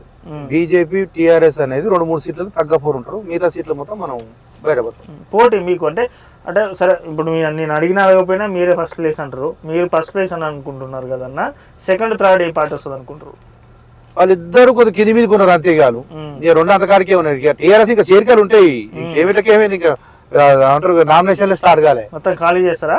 ఖాళీ మేమేం చేస్తాం, వాళ్ళే వస్తారు. ఒకటండి, మీ ఓన్ కొట్టేది ఉండదు, తిట్టేది ఉండదు, ఖాళీ చేసేది ఉండదు. వాళ్ళే మన పథకాలు గాని మన పరిపాలన వచ్చి ఆటోమేటిక్ గా వాళ్ళే వస్తారు. కరియన్ సిరియన్ చిన్నపిల్లగాడు కాదుగా బెదిరిస్తా వస్తానికి. కేకే ఏంది పార్టీ నడిపింది, ఆయన పేరు కేసీఆర్, మొత్తం నడిపింది కాంగ్రెస్ పార్టీ. ఖాళీ చేసిన ఎమ్మెల్సీలను కానీ ఇంకోళ్ళు సీనియర్ నాయకులు మొత్తం ఖాళీ చేపించి మాట్లాడితే ఆయన కేకే ఒక్కటేసారి అవుపోసం కారణం అది 14 ఎలక్షన్ల, లేకపోతే ఏం తెక్కది. కొన్ని మండలాలల్లో కొట్టుడంటే గుర్తొచ్చింది నాకు, కొన్ని మండలాలల్లో పార్టీ మారనంటే వాళ్ళ మీద దాడులు చేసి అక్రమ కేసులు పెట్టిస్తారు. మీరు కాంగ్రెస్ పార్టీ వాళ్ళు చేసిరు, అది మిస్టేక్ ఏంది డైలాగ్ మీకు అప్పుడు చేసిరు. ఇప్పుడు వస్తా ఉంటే వద్దని మేము చెప్తుంటే మరి అక్రమ కేసులు పెట్టి ఎక్కడిది?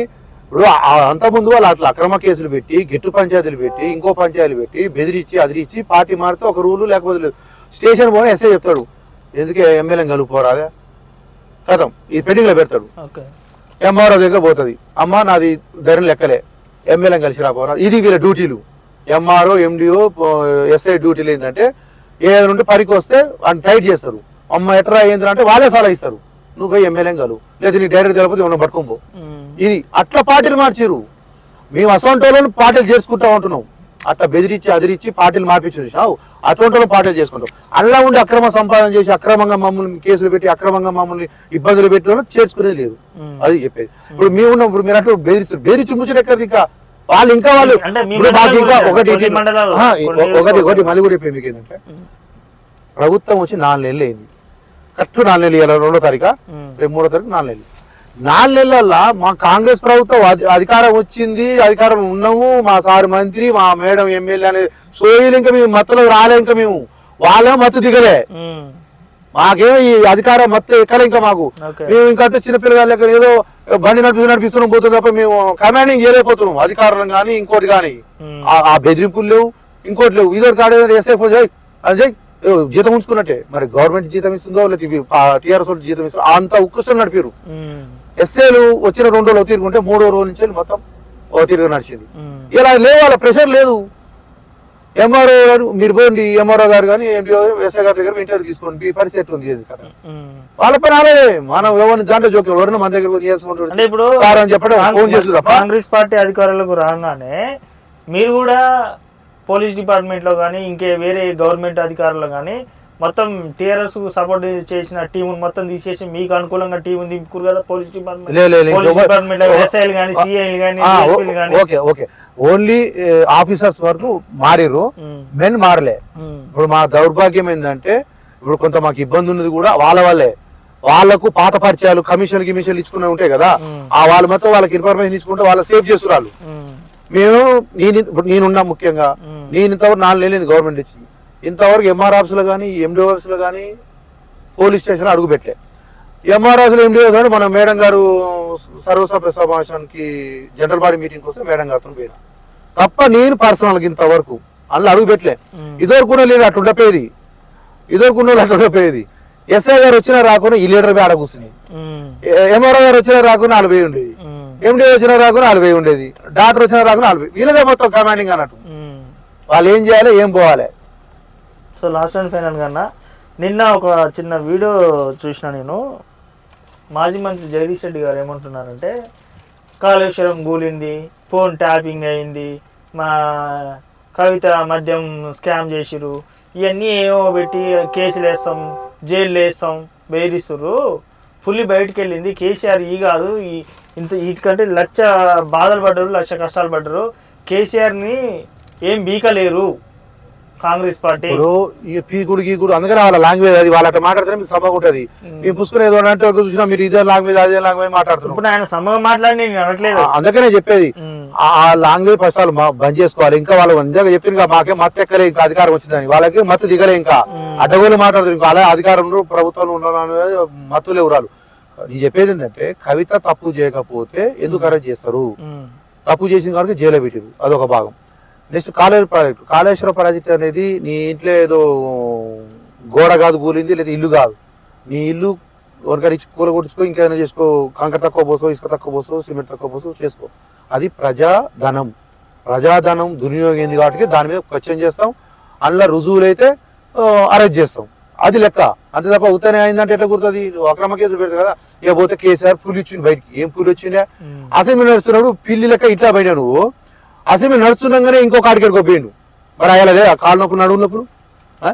కాబట్టి ఏంటంటే పులి ఎందుకు వచ్చింది ఇప్పుడు బయటికి? ఒక్కొక్కరు చేరుతురుగా భయం పట్టుకుంది. మన జనాలు ఉంటే కొద్ది జనాలకు కార్యకర్తలు ఉత్సాహం వస్తుంది కాబట్టి మనం కొద్దిగా దీన్ని బ్యాలెన్స్ చేయాలనే ఉద్దేశంతో తిప్పుతారండా. రైతుల కోసం ఎక్కడదండి, రైతుల కోసం వచ్చేది. రైతుల కోసం చేయాలంటే నువ్వు సలహా ఇవ్వాలి. నువ్వు 10 సంవత్సరాలు ముఖ్యమంత్రి చేసినావు, నువ్వు ఇంజనీర్ నువ్వే అంటావు, డాక్టర్ నువ్వే అంటావు, సైంటిస్ట్ నువ్వే అంటావు కదా. మరి ఈ కరువు అనేది నీళ్ళు లేవాడ, నీళ్ళు లేనప్పుడు దీన్ని ఎట్లా వాడాలి సలహా ఇవ్వాలి పెద్ద మనిషి. ఉత్తరం 4 నెలలు కాలేదు అడ్డగోలు మాట్లాడితే ఎట్లా కూర్తుంది? తెలదా నీకు? ఇప్పుడు చరిత్ర ఉన్నావు కదా, లేకపోతే పుస్తకాలు అంటారు కదా, పుస్తకాలు చదివిన వ్యక్తి ఆ చదివిన పుస్తకాలు లేదా? కాబట్టి ఏంటంటే సమస్య ఏడ ఉంటుందో ఆ పుండాడ ఉంటే మందాడ పెడితే దానికి వ్యవహారం ఉంటది. పుండో కాడు మందో కాడు పెడితే గిసోటి సమస్య పరిష్కారం అవుతుంది. లాస్ట్ అండ్ ఫైనల్ గా ఇప్పుడు ఈ 17 ఎంపీ స్థానాలలో కాంగ్రెస్ పార్టీ ఎన్ని సీట్లు గెలుస్తుందన్న? సింగిల్ నెంబర్ వస్తుందంటారా? డబుల్ డిజిట్ ఖచ్చితంగా టచ్ చేస్తాం, డబుల్ డిజిట్ ఖచ్చితం పక్కా. నాకున్నది సార్ 13 గ్యారంటీ, 13 అయితే గ్యారంటీ. 14 మాత్రం టఫ్ ఉంటుంది, ఆడ 14 టఫ్ ఉంటుంది, 13 గ్యారంటీ వస్తుంది, 13 ఖచ్చితంగా వస్తాయి, వచ్చేటే లేదు. 13 అయితే గ్యారంటీ, 13 గ్యారంటీ ఈజీ గెలుస్తాం. రైట్ అన్న, రిజల్ట్ వచ్చిన తర్వాత 13 రాకపోతే వచ్చినా రాకపోయినా మళ్ళీ వస్తుంది. సో ఆల్ ది బెస్ట్ అన్న. Okay, thank you so much. Right, government వచ్చి దాదాపు 110 రోజులు అవుతుంది, అంటే రేపటితోటి 4 నెలలు కావస్తుంది. అప్పుడు 25 లక్షలు పెట్టి కారు కొన్నారు అన్న, దందాలు గట్టినే చేస్తున్నట్టుంది. ఇప్పుడు దందాలు చేస్తున్నా, చందాలు వసూలు చేస్తున్నా పబ్లిక్ తెలుసు. ఇంకోటి నా మనస్తత్వం కూడా మీకు తెలుసు, ఇది నా ఓన్ కాదు, లోను. ఇది లోన్ లో తీసుకున్నా, చూపిద్దానికి తీసుకునే లోన్ అంటే నేను ఐటీలు కట్టలేక ఇబ్బంది పెడుతున్నా, ఇబ్బంది అయ్యి చూపిస్తున్నాను. ఏమన్నా నాకున్న ఆదాయం ఏంది, నాకున్న వ్యవసాయం ఏంది అందరూ తెలిసిన విషయమే. కాకపోతే ఏంటంటే కార్యకర్తలు వాళ్ళంతా ఏంటంటే సరే మంచిగా వచ్చాడు ఇన్ని రోజులు ఉంటుంది, సరే లోన్ తీసుకొని అంటే ఇప్పుడు నా పాత కారు ఉంది, అది అమ్మితే డౌన్ పేమెంట్ కట్టినా, అది అమ్మి డౌన్ పేమెంట్ కట్టినా, ఇక మిగతా ఏమంటే మంత్లీకి ఇంత కట్టుకుంటూ పోతాము. ఇప్పుడు కూడా మనం గవర్నమెంట్ అంటే మళ్ళీ ఎట్లా అన్నట్టుకుంటది. సరే గవర్నమెంట్ వచ్చిన కానీ పబ్లిక్ కూడా వాళ్ళు కార్యకర్తలు కూడా ఏంటంటే ఏమన్నా గిఫ్ట్లో కూడా తీసుకోకపోతే ఎట్లా, వాళ్ళు కూడా తల ఇంత సాయం చేస్తాను కూడా సిద్ధంగా ఉన్నారు పాపం కొంతమంది. వచ్చిన 100 రోజులకే 25 లక్షలు పెట్టి స్కార్పియో కారు కొన్నారు అంటే మీరే కాదు, చాలా మంది నాయకులు కొత్త కొత్త కార్లు వాళ్ళు కొనుక్కుంటారండి. వాళ్ళ సంపాదనలు ఉన్నాయి, వాళ్ళు అట్లా చేసిన అంతే ముచ్చట్లేదు. నేను చెప్తున్నా నా విషయంలో ఎవరు కూడా క్వశ్చన్ చేసే వానంత మూర్ఖుడు ఇంకోటి ఉండడు. మూర్ఖున్నానా అంటే మూర్ఖ నిన్ను అనేది ఇప్పుడు ఎవరన్నా ఎలిగేషన్ చేస్తారు కదా, నువ్వు నన్ను అడిగిన క్వశ్చన్ అడిగినాడు నన్ను మీద అవినీతి ఆరోపణ చేయట్లేదా? కాదు, నేను క్వశ్చన్ చేస్తే నేను మూర్ఖున్నా అయితే ఇంకా అసలు రానుకున్నాను అట్లా కాదు. పడిపడినోడు ప్రతిపక్ష పోడు ఉంటారు కదా, ఇక్కడ వాళ్ళకు కూడా తెలుసు అందరికి. ఇప్పుడు సంతోష్ రెడ్డి ఒక దగ్గర 10 రూపాయలు తీసుకోడు, అదే 10 రూపాయలు అడిగేటోడు కాదు, చేసేవాడు లేదు, పదవులు అనుభవించినోడు కాదు.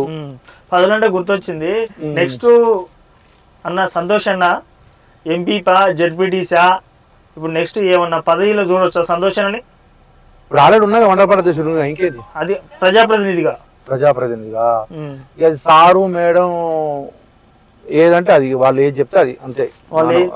పోటీ చేయమన్నా సిద్ధమేనా? అంతే, వాళ్ళు సారు మేడం చెప్తే దేనికైనా వాళ్ళు ఏదంటే అది ఖచ్చితంగా. సరే మీరు అన్నారు చూడు, గవర్నమెంట్ లేదు కాబట్టి ఏదో సరే పడ్డ కష్టాలు అయితే పడ్డామన్నారు, గవర్నమెంట్ వచ్చింది కాబట్టి ఖచ్చితంగా ప్రజాప్రతినిధిగా మీరు ఉండాలని కోరుకుంటున్నాను నేను కూడా. Okay, thank you. చూద్దాం, దేవుని దయ, మా సార్ మేడం దయ, వాళ్ళ ఆశీస్సులు ఉంటే ఏం లేనివాడు కూడా ఎక్కడికో పోయిండు, సార్ మేడం దయ ఉన్నోళ్ళు పదవులలో గాని పైసలలో గాని.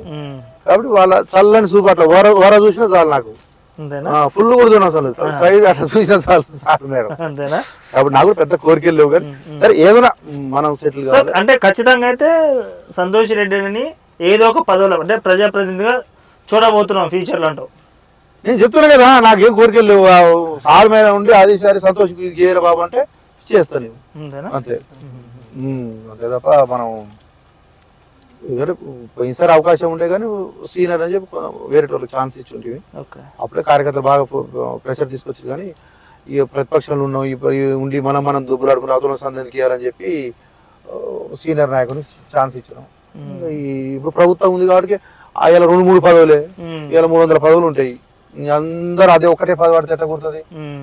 ఎవరి స్థాయిని బట్టి ఎవరి అవకాశాన్ని బట్టి రకరకాల ఎక్కడ అడ్జస్ట్మెంట్ అయితే పెంచుకుంటుంది.